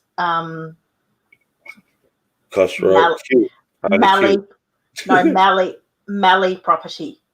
Yep. Which is just off the map, just higher than White Cedar Road, up north. Yep. On Q. And they were considered And they weren't considered to even go anywhere near zippers. No. Correct. They were probably too scared of his dog. But Manitowoc officers did go and re-interview Zipper after they located her car on the property too. So who knows what they were saying? We don't have any reports of anybody. When Like, did even they go? Do you know? the 5th. Did they? On the 5th? Yeah. Hmm. Well, they had that plan in the morning, right? They hatched that plan in the morning. We're going to go. Each of us has a change of plans. Exactly what Go happened. over to Avery's, then over to Zipper. 6:30 in the morning, Mam-A-Thon calls dispatch saying that she just heard on the news that they're searching. Wants to know if she knows where they might be searching that day. Dispatcher says, I don't know. Then at 10:30, you have her calling the North Line and trying to get a hold of Sheriff Pagel. They then transfer to his voicemail. She then hangs up and calls the South Line, and that's where we get the dispatch call of her finding the rat. Prior to that, Dave Remaker is talking to Mark Wiegert, and they're discussing her last location being the Zippers, possibly, and that Dietering has all the cell phone information. And Remaker says, I'll be at the office until 4 p.m. If you need anything, just shoot me a phone call. A few minutes after they hang up, Wiegert calls it back and says, change of plans. Boss wants us to go back and re-interview Stephen Avery and George Zipper. That's why Dave Remaker is the first one on the property on the morning of the 5th. 20 minutes after Pam calls in to dispatch reporting that she just found a blue is green RAV4. So God must have talked to them, the law enforcement, as well as Pam.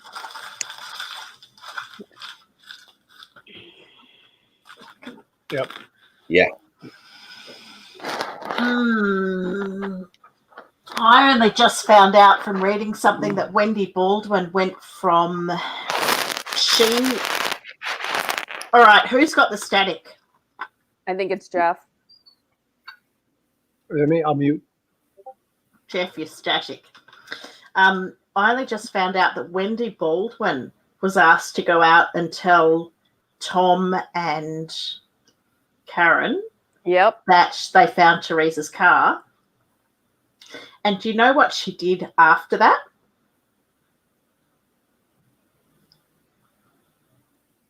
Do tell. Can you guess?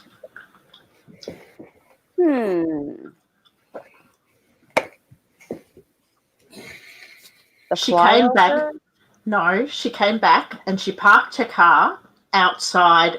It was either Barb or Stevens. I couldn't differentiate the address easily. And then walked them down. As security. And then she did a search of their properties. So she went from the Hallbacks to ASY. No chance of her carrying a scent of any kind, is there? On the 4th, she was dispatched to go to the Hallbach residence, but en route, she's then told to go meet Pagel at the airport.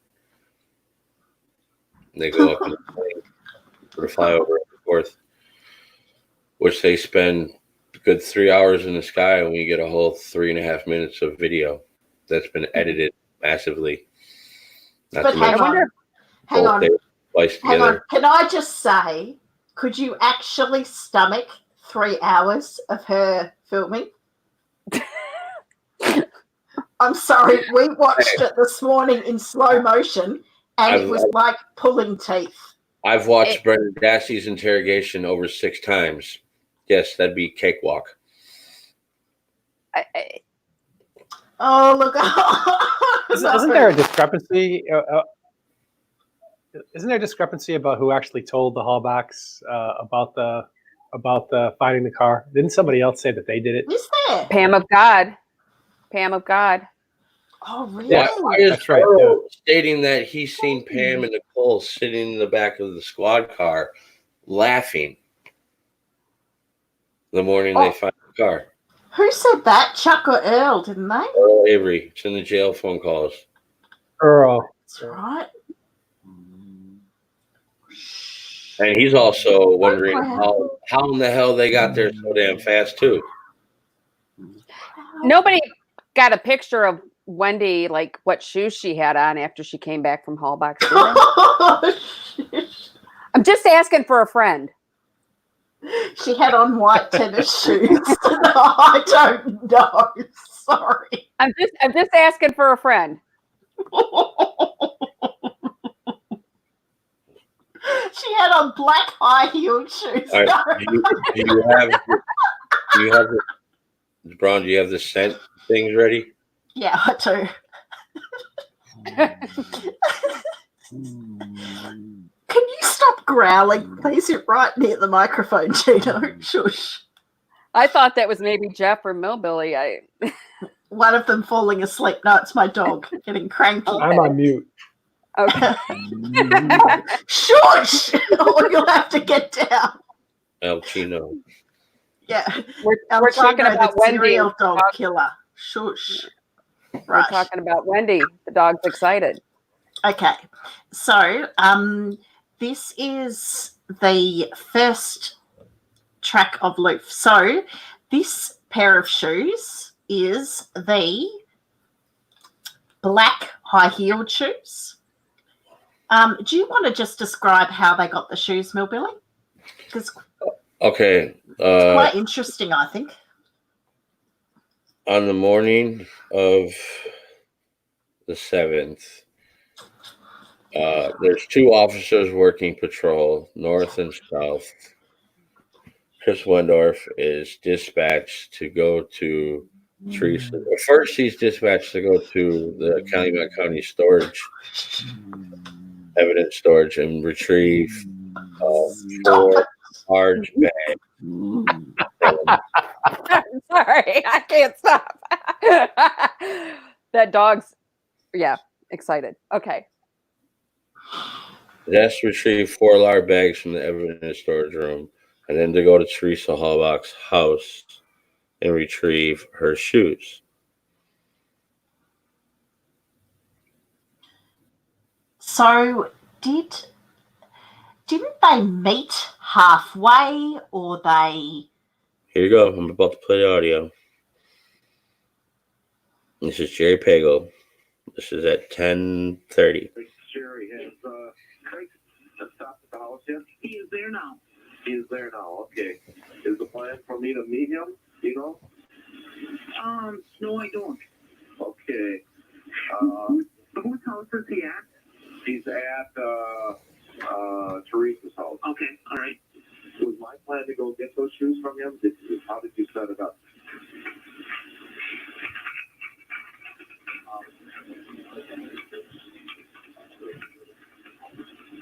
Okay. Yep. He dispatches the officer to go get the shoes. The officer then, I just played this on the transmissions from the 7th, and he calls him and meets him halfway. If you look in the sign-in, sign-out sheets, Pagel signs out at 10:30. He then signs back in at 11:01 with the shoes. And he obtained the shoes from my Chris favorite Wendorf. person Hang on. Wendorf. at the house. Who provided the shoes? I don't know. They don't say that. Okay. What time did he get back with the shoes? 11:01. Do you want to know what time they? Have a look at this. Well, right before Pagel arrives on scene, you hear them say, "Do not start searching. I want both of you teams to do both sides at the same time. Do not start without them." I know, but remember they said wait for the shepherd. So either they made a mistake on which dogs they were waiting for. Look at the time. 10:35 a.m. So either they started without the shoes. No, they started searching where the trailers are, where Jost is located. They started searching that area, working through the woods. You hear them say, okay, there's an officer sitting on Cuss Road. You hear Bushman in the Manitowoc saying that there's a squad sitting on the end of Cuss Road. You don't know who's sitting in it. You listen to the Calumet transmissions. They're talking to the officer there. He says, we have search teams heading your direction. They should be coming at you from the south. As soon as they get to you, everybody regroup. Don't go anywhere. Stay with your team leaders.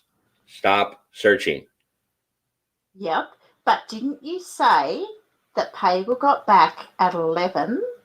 That's with what the sign-in. shoes? That's what the sign-in, sign-out sheets say. He signs out at 10:35. He's signing back in at 11:01. Out and in.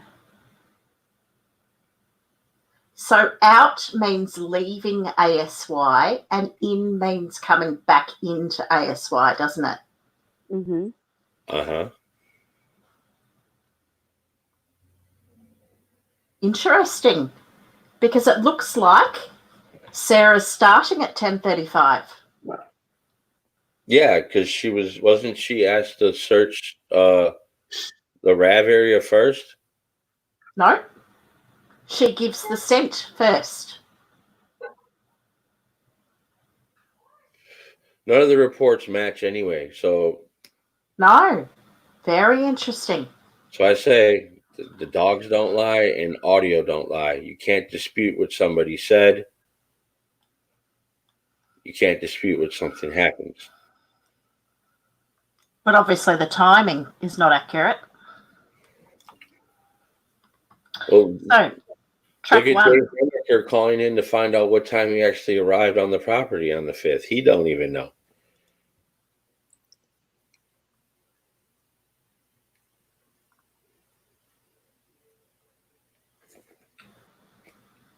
Why?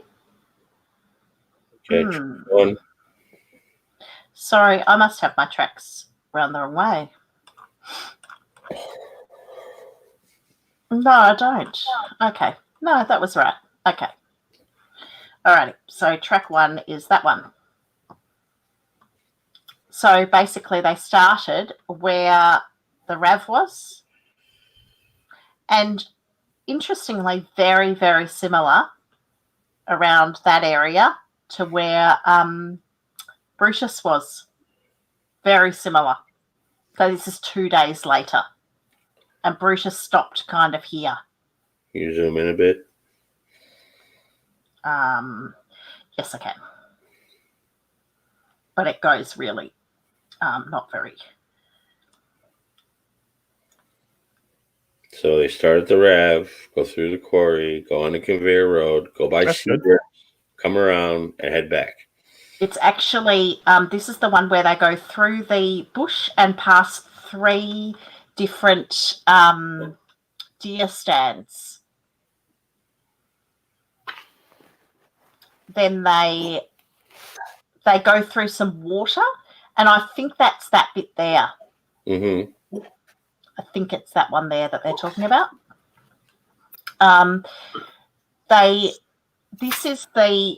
See this dead end here? That's a negative indication. So if ever you read about a negative indication, it means they go up there and then they go, no scent there, and they turn around and they come back. And they literally follow exactly the same path back. That's why it's drawn on the same path. It's actually not drawn again, but worked west around a scrap metal pile and a small pond. That must be one of, I think that's that one there. And then back. Interestingly, she wrote, Canine Loof worked of consistent manner, although I wouldn't consider this a track of strong scent. And that was the first one, but she said wasn't particularly strong. Next one is, so track 2, there was no map provided for because it was a negative scent. Holly, this is the one. Intersection of Jambo Creek Road and South 147. So that is here. Yep. Isn't it? Is that up here? Mhm. Yep. We were given information that a bunch of crows were seen flying in circles over an area of woods at the northeast corner of Jambo Creek Road and State Highway 147.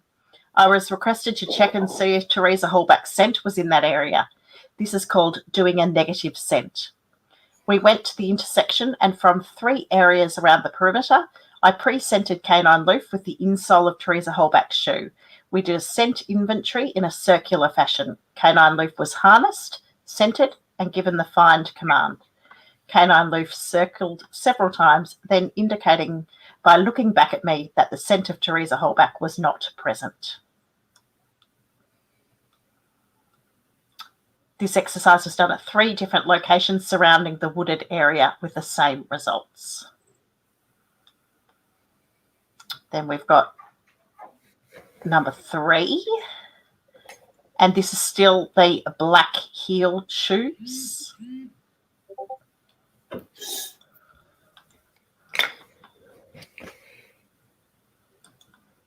I'm just going to add the, I'm going to build up the map. So we'll just add each one on.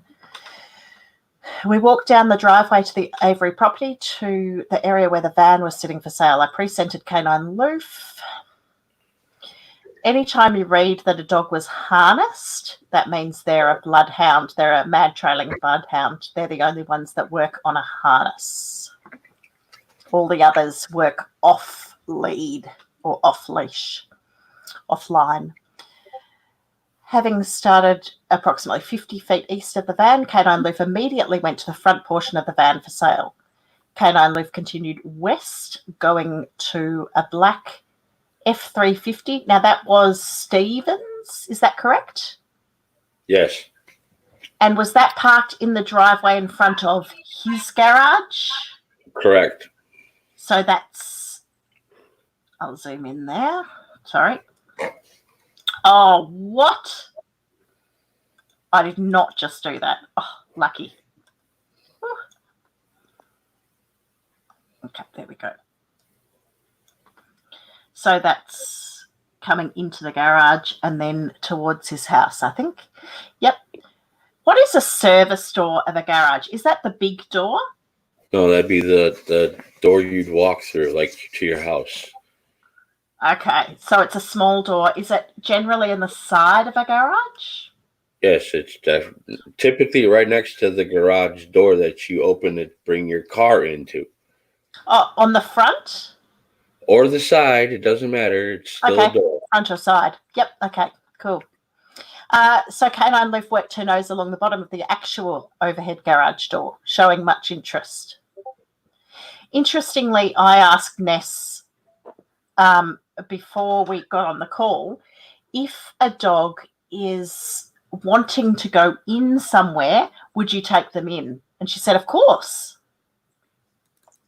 So I'm not clear why these dogs were alerting on doors and they were not taken in. I don't know. Canine Loof worked west around the side of the garage, but was unable to continue due to a large, aggressive-appearing German Shepherd.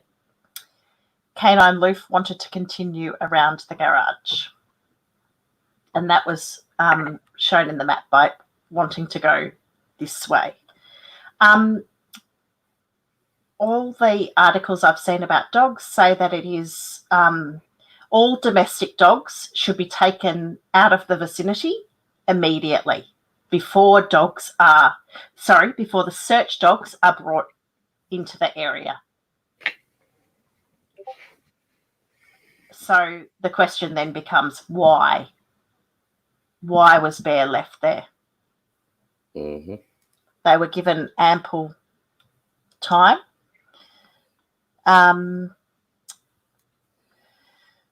This is where Canine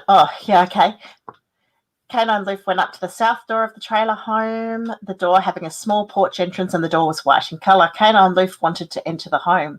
Canine Loof continued north along the trailer and went between some pine trees and a burning barrel. Canine Loof smelled a charred area, showing some interest, then continued west. Canine Loof went west in a picked cornfield. Directly to the south was a gravel pit, and in between the two was an area of brush and trees. Canine Loof worked this area with indications of a very strong scent. Canine Loof worked west, coming out to a cul-de-sac that was taped off with crime tape, and 2 deputies were not allowing access. Canine Loof crossed the tape on one occasion and then was told not to go any further. The deputies phoned Sheriff Pagel to see if I could continue, but were told not to allow anyone access at this time. Canine Loof worked consistently, as she does while working a strong scent. So that one was a How strong ironic. one. How ironic you call dogs in to do their jobs and then tell them you can't do it. Why are you even there? If you don't want the results, why are they even there? Yeah. So, and remember, these are not cadaver. This is not a cadaver dog now. So this is time limited. So you're now 7 days after she's gone missing, and you're saying, no, you can't come in here. Mm-hmm. Lord So forbid you give us the story of what really happened. Mm-hmm. Yeah. Right. Track 4. And I wonder what street that could be that pink line ends on. Jeez. Avery Road, is it? No, Cuss Road. No. Oh, right. Is that not Cuss Road? Yeah, it is. Yeah, That's Cuss it Road, is. yeah. Oh, right. Okay. I could zoom out and show you, but it is, yes. Okay, I'm a little blonde today, so messing with me isn't very good. Yeah. So, Use this photograph. Up is north, left is west, right is east, down is south. yeah, almost all of mine will be in that orientation, because otherwise I can't orientate myself. Millbilly will tell you. I used to ask him all the time. So this pink line here, they started that one at 1:30, according to this report, which now I don't trust at all. Anyway, I don't trust the timing of, I mean. So that was at 1:30, and then they were stopped here. And then this happened at 2:30. So it would probably be around half an hour after they stopped that one. DCI agents and Sheriff Pagel asked if Canine Loof would be able to pick up Teresa Holbach's scent if it were in a vehicle. I stated that I have done it on several occasions and said I have confidence that we would be able to if the scent was there. They wanted me to start further south of the cul-de-sac that was taped off and see where it took us. We walked further south on the gravel road. I pre-scented Canine Loof and did a perimeter scent inventory. Canine Loof was harnessed and given the find command. Canine Loof worked southeast to an area of 3 trailers. So Canine Loof, they started about a third of the way, I'm guessing. Looking at the map too, was about a third of the way down the driveway there. Mm-hmm. Canine Loof went to a burning barrel and a garage with some interest.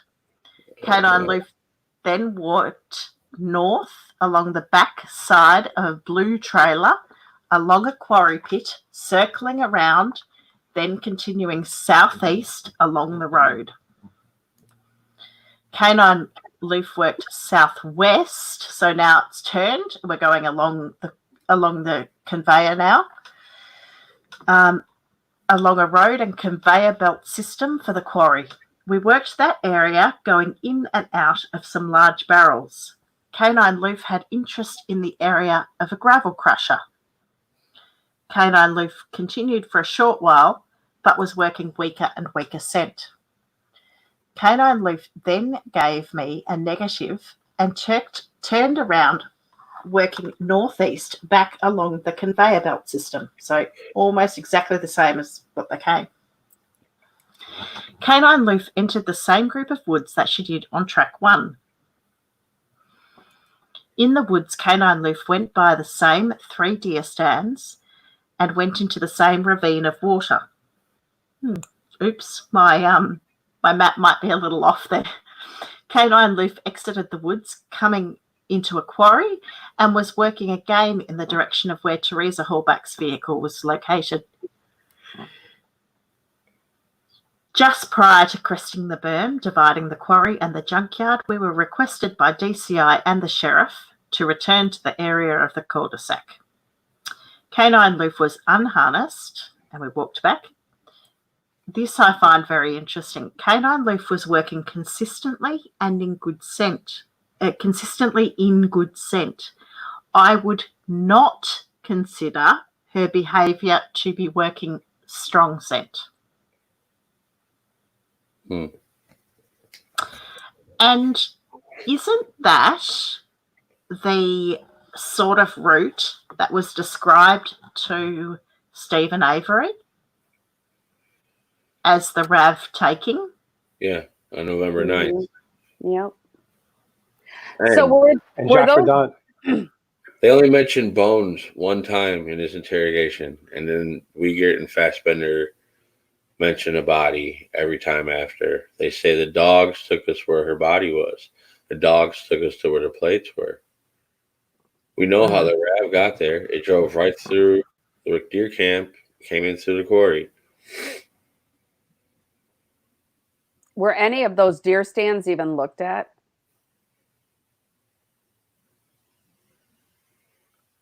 We don't know. The thing is, though, anything that would have implicated somebody else was completely ignored. All them sightings of the RAV at the turnaround, ignored. The fact that Tammy Weber stated that the cops planted the car to Stephen, ignored. Well, who was going to look at that? Well, Greg Shetter interviews everybody first, and then who follows up? Dietering or Fassbender. And when you're talking to the law enforcement about law enforcement setting him up. Earl's interview, he says multiple times, you guys did this, you guys are responsible. They don't want to hear a damn thing he says.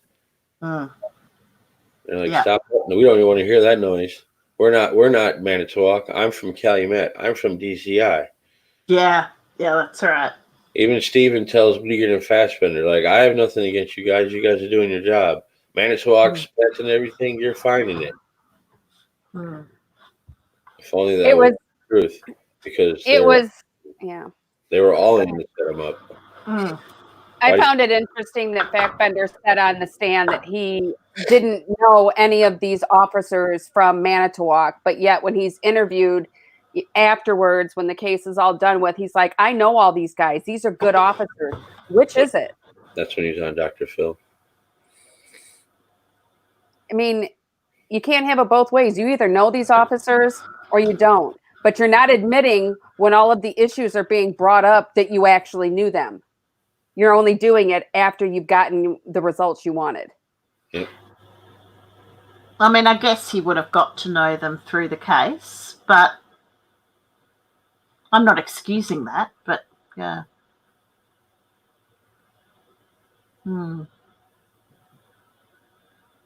You would hope that they hadn't worked together too much. Nope. Otherwise, they would have been brought in before. Track 5 is actually a rerun of track 3.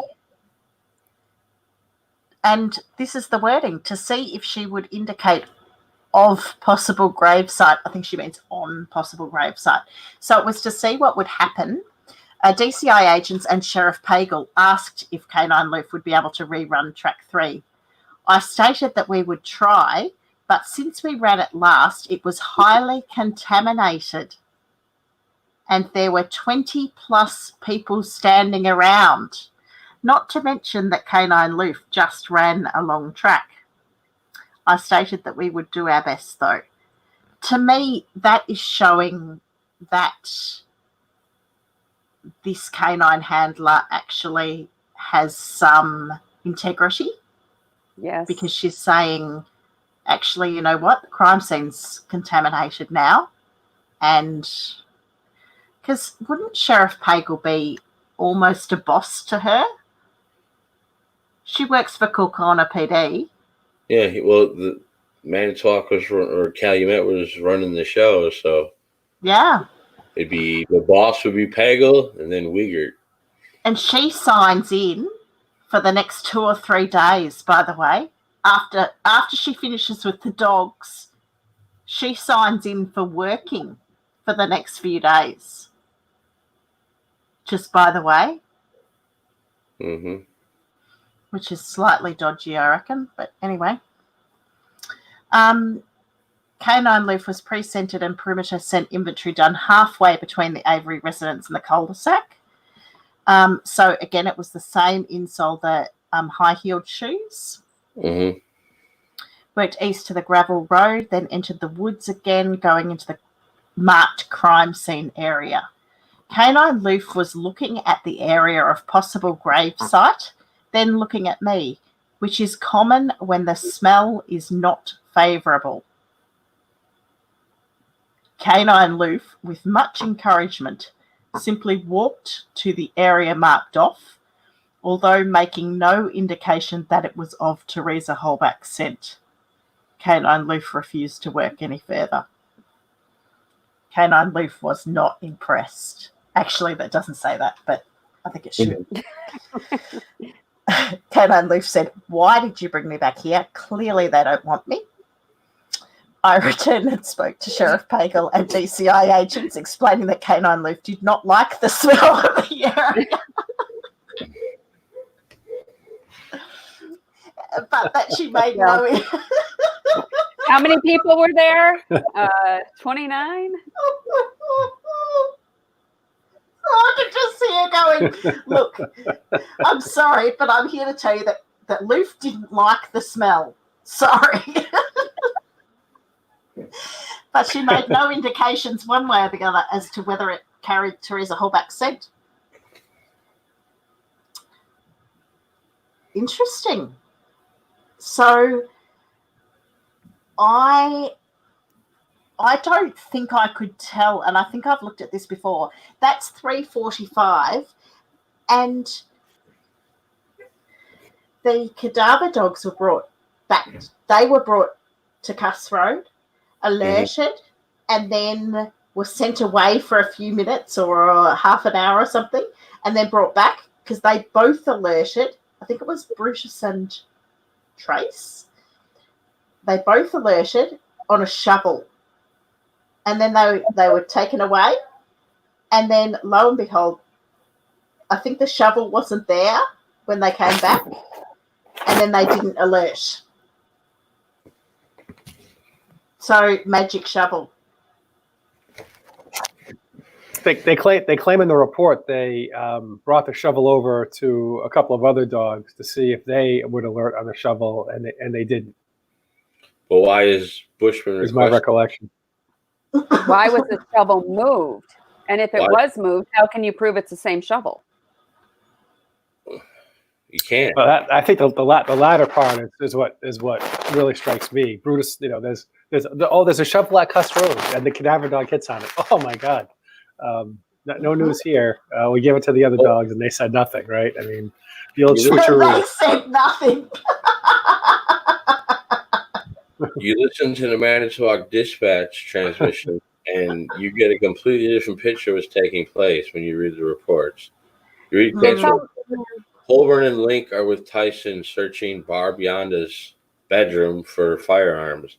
They are then notified about Cuss Road. That's at like 10:35. They're then signing out shortly after, going to Cuss Road. You hear Colborn, he's coordinating the whole operation down there damn near, besides Bushman. Colborn that requests that Cuss Road be blocked off and that a Manitowoc officer does that. We got a Manitowoc officer radioing into a Manitowoc dispatch stating that Queso wants them to have a Manitowoc dispatcher at that location. Of course, it's Queso. It's almost like when they're doing that with the shovel, like they're trying to discredit one dog with another, which it doesn't make much sense. You've got the dog's track record.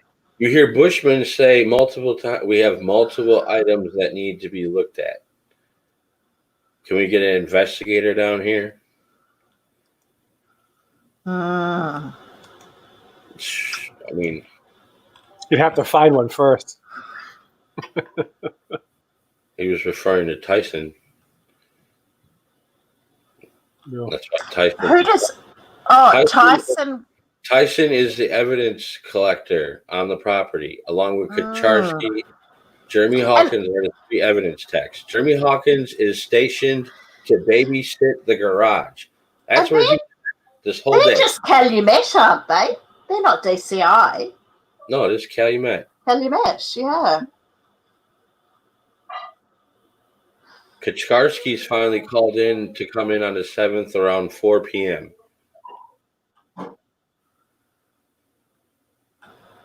You read the search warrant affidavits, Kacharsky finds the key on the 7th. Yeah. Yep. That's just insane. I'm just reading here that November the 7th, Brutus, we were asked to recheck the gravel piles east of Avery Road where dogs had alerted the day before. So that's Michael's quarry? That's correct. Canine Brutus went over the area carefully but did not alert at the flagged location or in the area of that gravel pit. We then proceeded to a location we were requested to check on Cuss Road, where a potential burial site had been located. Upon arrival there, Canine Brutus checked the area. After passing the area upon entry into the wooded area, he gave a head check, returning to the location and gave his bark alert and seemed to be particularly interested in a shovel lying next to the disturbed earth. In other words, they'd been digging with the shovel. We were cleared from that location, but returned a short time later to recheck the area. The shovel had been removed and was to be checked separately. Neither dog showed any interest on the shovel. Canine traced... Sorry, but that shovel had to be... What a shock. That shovel had to be swapped. Bollocks. Absolutely, yeah. Canine Trace checked the wooded area first and did not alert but did show interest, increased animation and high head checks. Upon returning to the area a second time, Canine Brutus again barked and alerted near the area of disturbed earth. We then returned to the command post. I'm surprised they weren't asked to go back there again the next day, but they weren't. Nope. I wonder if Metzner's group was sent there. When you guys talked to the dog expert, did the dog expert indicate sort of what's the false alarm probability for these dogs? And I thought these dogs were so good. It's just hard. What are the chances they get it wrong? Yeah. It's about it's certainly less than 1 in 10. It's about we would probably have 1 or less false alerts here.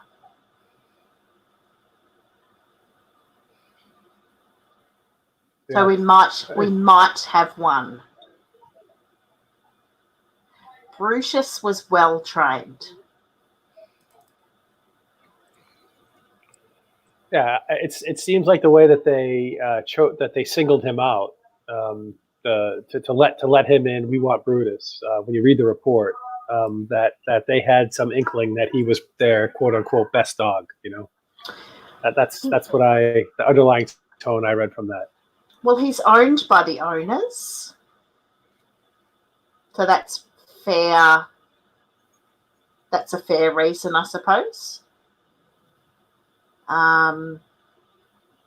Generally, the owner's dog would be one of the better dogs, probably. will probably be one of the more highly trained dogs. Anyway, I should put that track up. I haven't got that one. I'll just put up tracks. Oh, gosh, that's right. That's a huge track. Track 6. Let me go back to this. You guys are making me lose my way. I'm getting very tired. You have to keep me on track.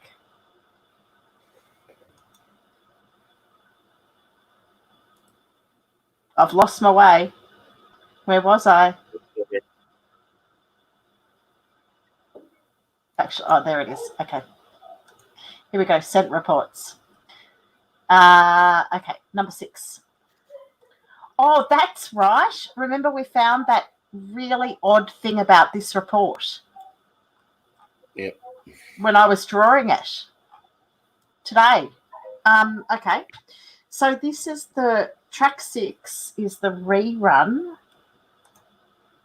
of track 3 if they didn't get stopped. So if I just put up track 3, look at this. Wow. Rerun of track 3 not being interrupted if Canine Loof went to cul-de-sac at Cuss Road.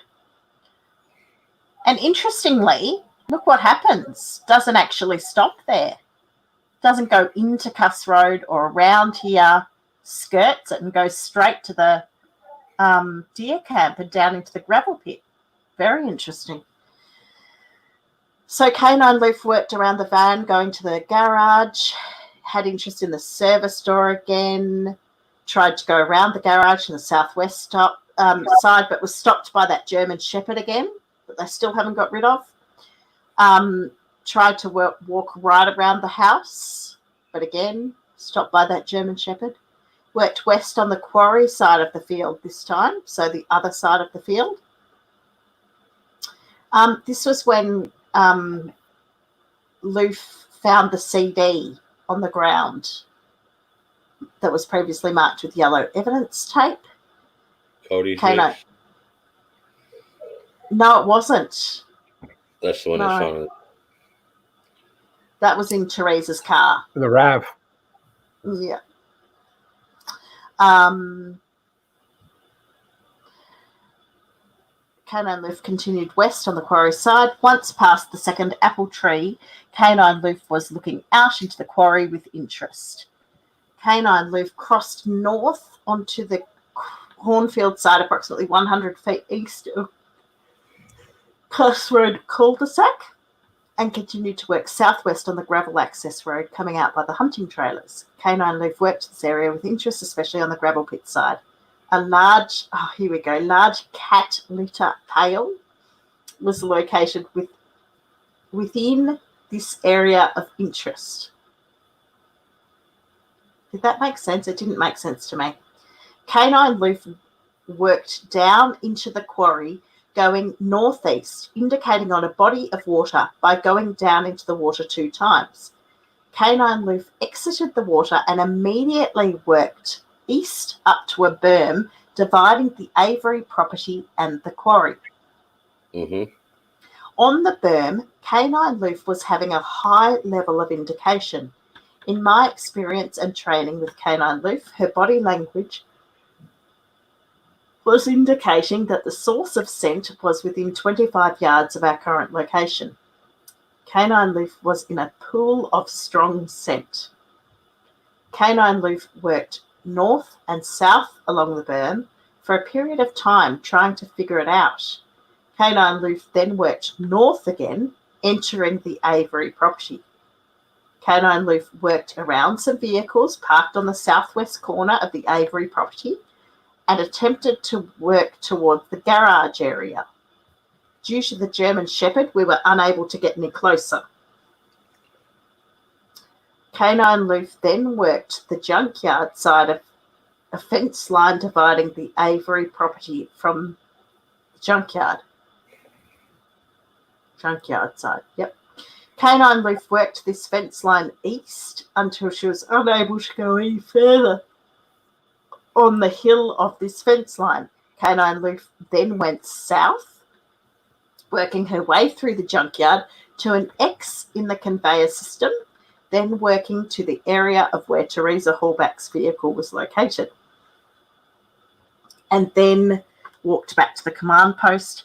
At the command post, I stressed the importance of getting the German Shepherd off the property and that the other hounds confirm what Canine Loof has done. The area of the berm was holding a lot of Teresa Hallback's scent. I asked for wind direction since she'd been missing, but that information was not available. The area of the berm was stressed to be of high interest. Canine Loof was working extremely strong scent in that area. Now, what we noticed when we were doing this was, I'm going to just shift this over here.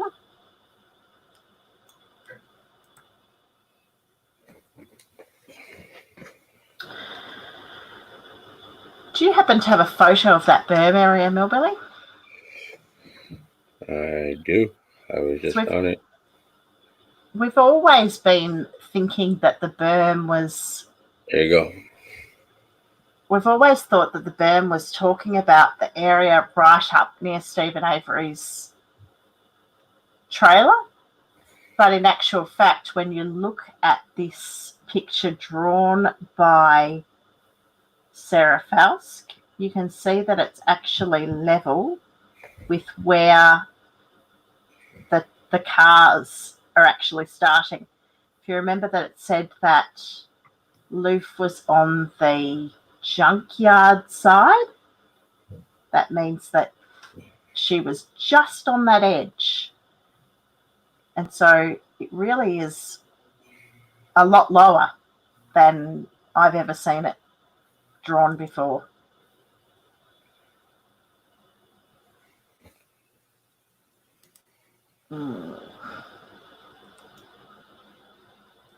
So yes, it's more around here and down. And I'm wondering whether it's down kind of all the way to the end, but it's not drawn that way, so don't know. We covered the 5th, the 6th, and now the 7th. My next slot's going to be covering the remainder of the days and the rest of the reports.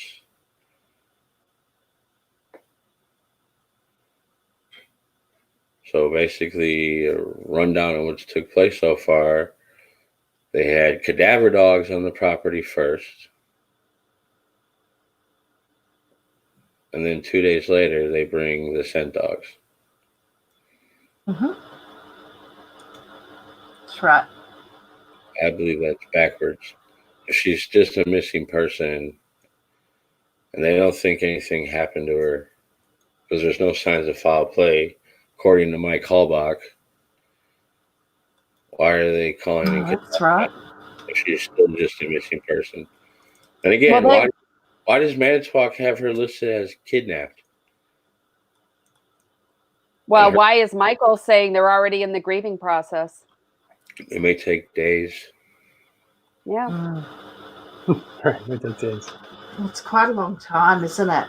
I mean, it really, it's pretty devastating, really. I mean,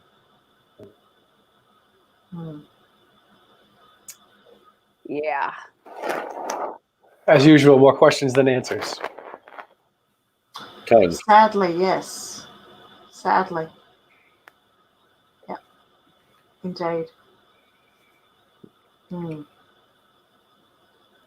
Yeah. So, do we know off the top of our heads which the dogs that testified at trial? Was that Loof and Brutus? Sorry.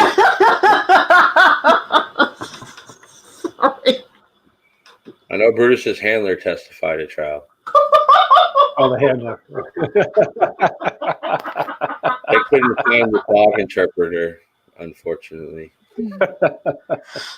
Yep. Because I once did a Reddit post about the dogs not being able to sign themselves in, and then wrote something like, mind you, they'd probably do a better job than some of the officers. You know? Because Oh, some of those sign in, sign out are dreadful. Well, if they could have gotten those dogs more to honest than respect Kratz, he might have brought him on the stand, but that's highly unlikely. Oh, jeez. That was hilarious. So Julie Kramer was the only one that was called. And I think that's probably why they had the 5 pages of the Great Lakes Search and Rescue. And track 3 was the only one that was shown of Loofs. Well, is that because she's the only one who would go with the story they wanted? Who knows? Yeah. Yeah, I don't know. But, I mean, I was just looking at track 3 then. Track 3 has to be the most nothing track. Track 3 went from Stephen Avery. Oh, I guess, though, it went from the van to Stephen's house. And so that was pretty key. But then it went over to Cuss Road and was stopped. I would have thought that was a bad one to use, but apparently they didn't. So Stephen takes the Auto Trader magazine from Teresa, which has been in her vehicle, and takes it to his house. Be interesting to know if that was enough, wouldn't it? Yeah.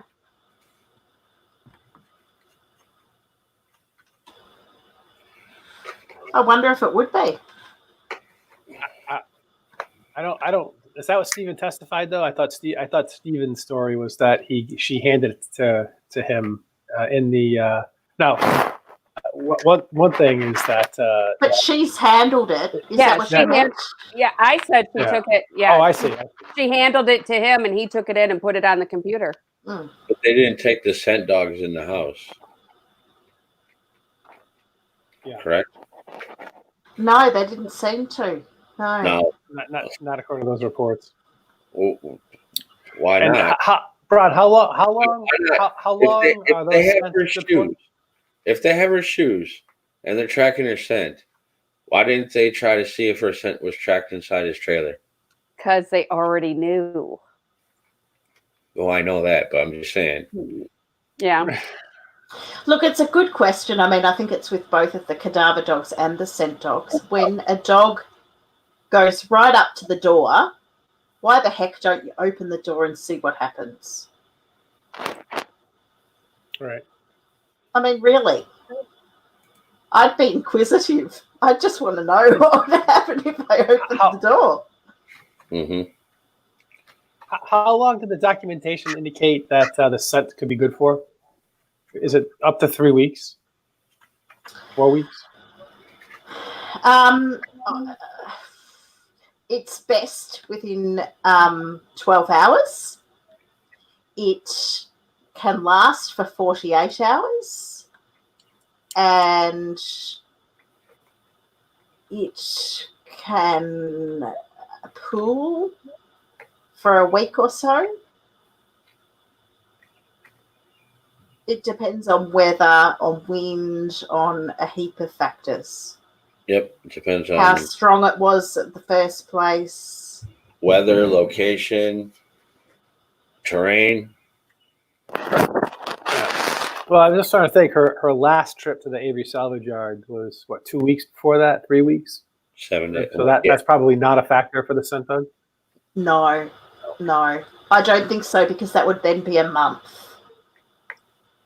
I'm going back to Wendy in the shoes. I really am.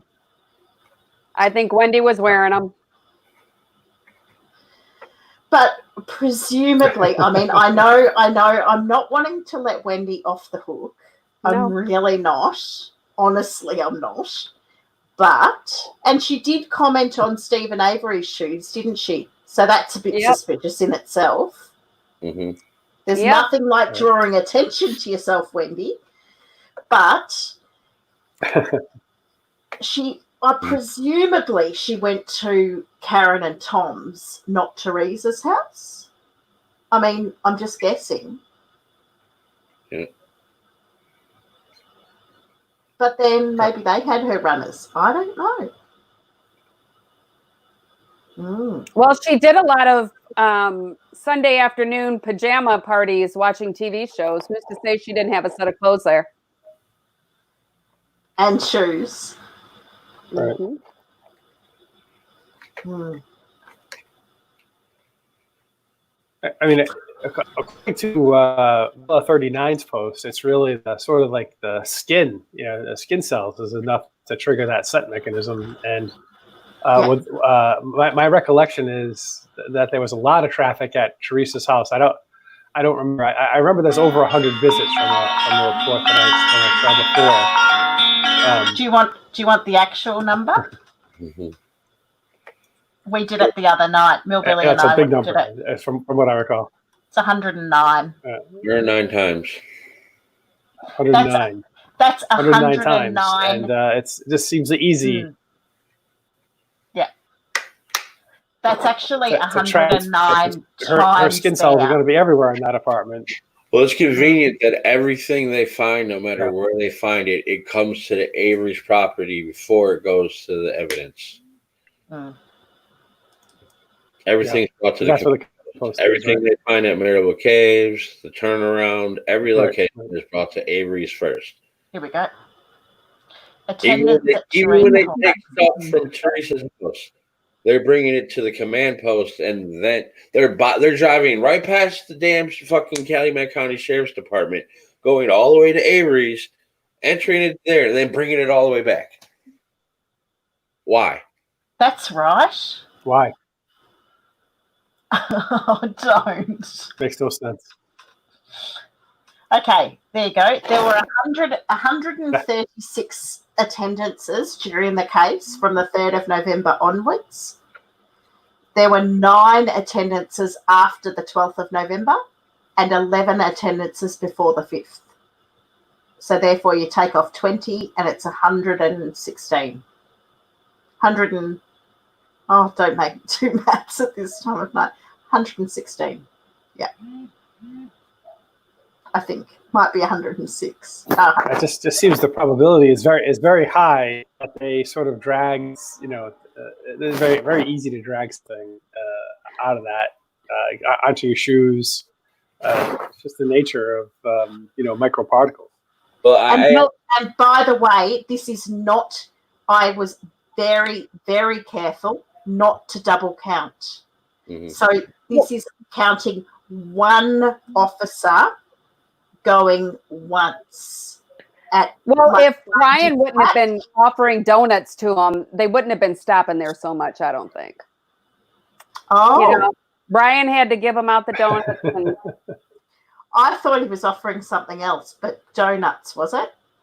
He was quite the host. Right. I heard he was selling stuff, but donuts.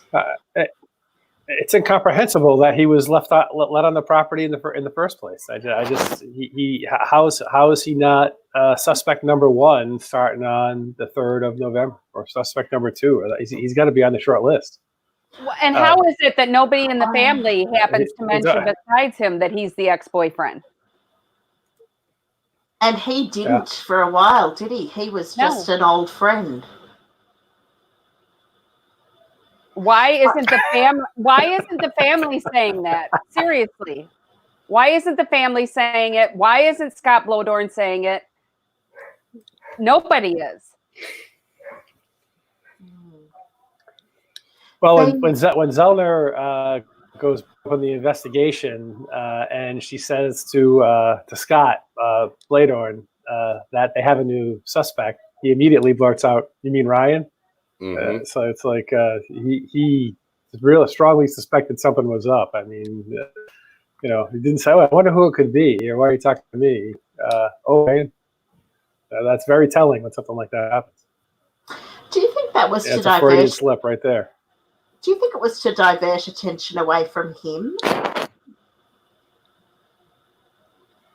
It could be. It could be. I find myself very often on team reasonable doubt. I just don't believe that that this investigation was fair. I don't believe that it was documented properly. There's just too much fishiness.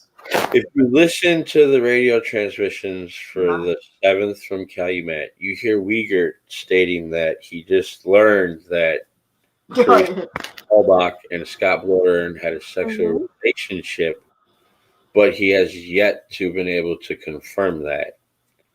Well, obviously, Scott Blodern and Ryan Hilligus were on the property later on that day. They had already been there.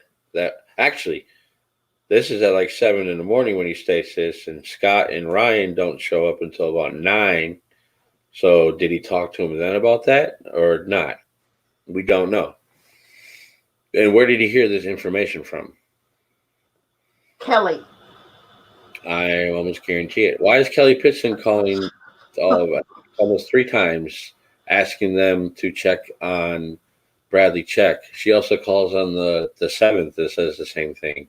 She calls on the 4th and tells them you should really check into Bradley Check. Why is somebody knocking on Leo R's door? Do you think that was Kelly? I have a strong suspicion. Or Jolene Bain. Like I said, I stopped looking at who may have killed her. Jolene. We don't have. There wasn't a proper investigation done, so with the evidence that we have, we cannot determine what happened because they didn't properly investigate this. Well, it's hard to imagine it was Teresa. We all agree that Stephen Avery was framed, correct?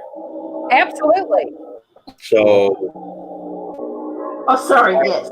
They're hiding all the things that we need to connect the missing pieces to this picture. Yeah. Oh, gosh. Interviews, Jody calls. Yep.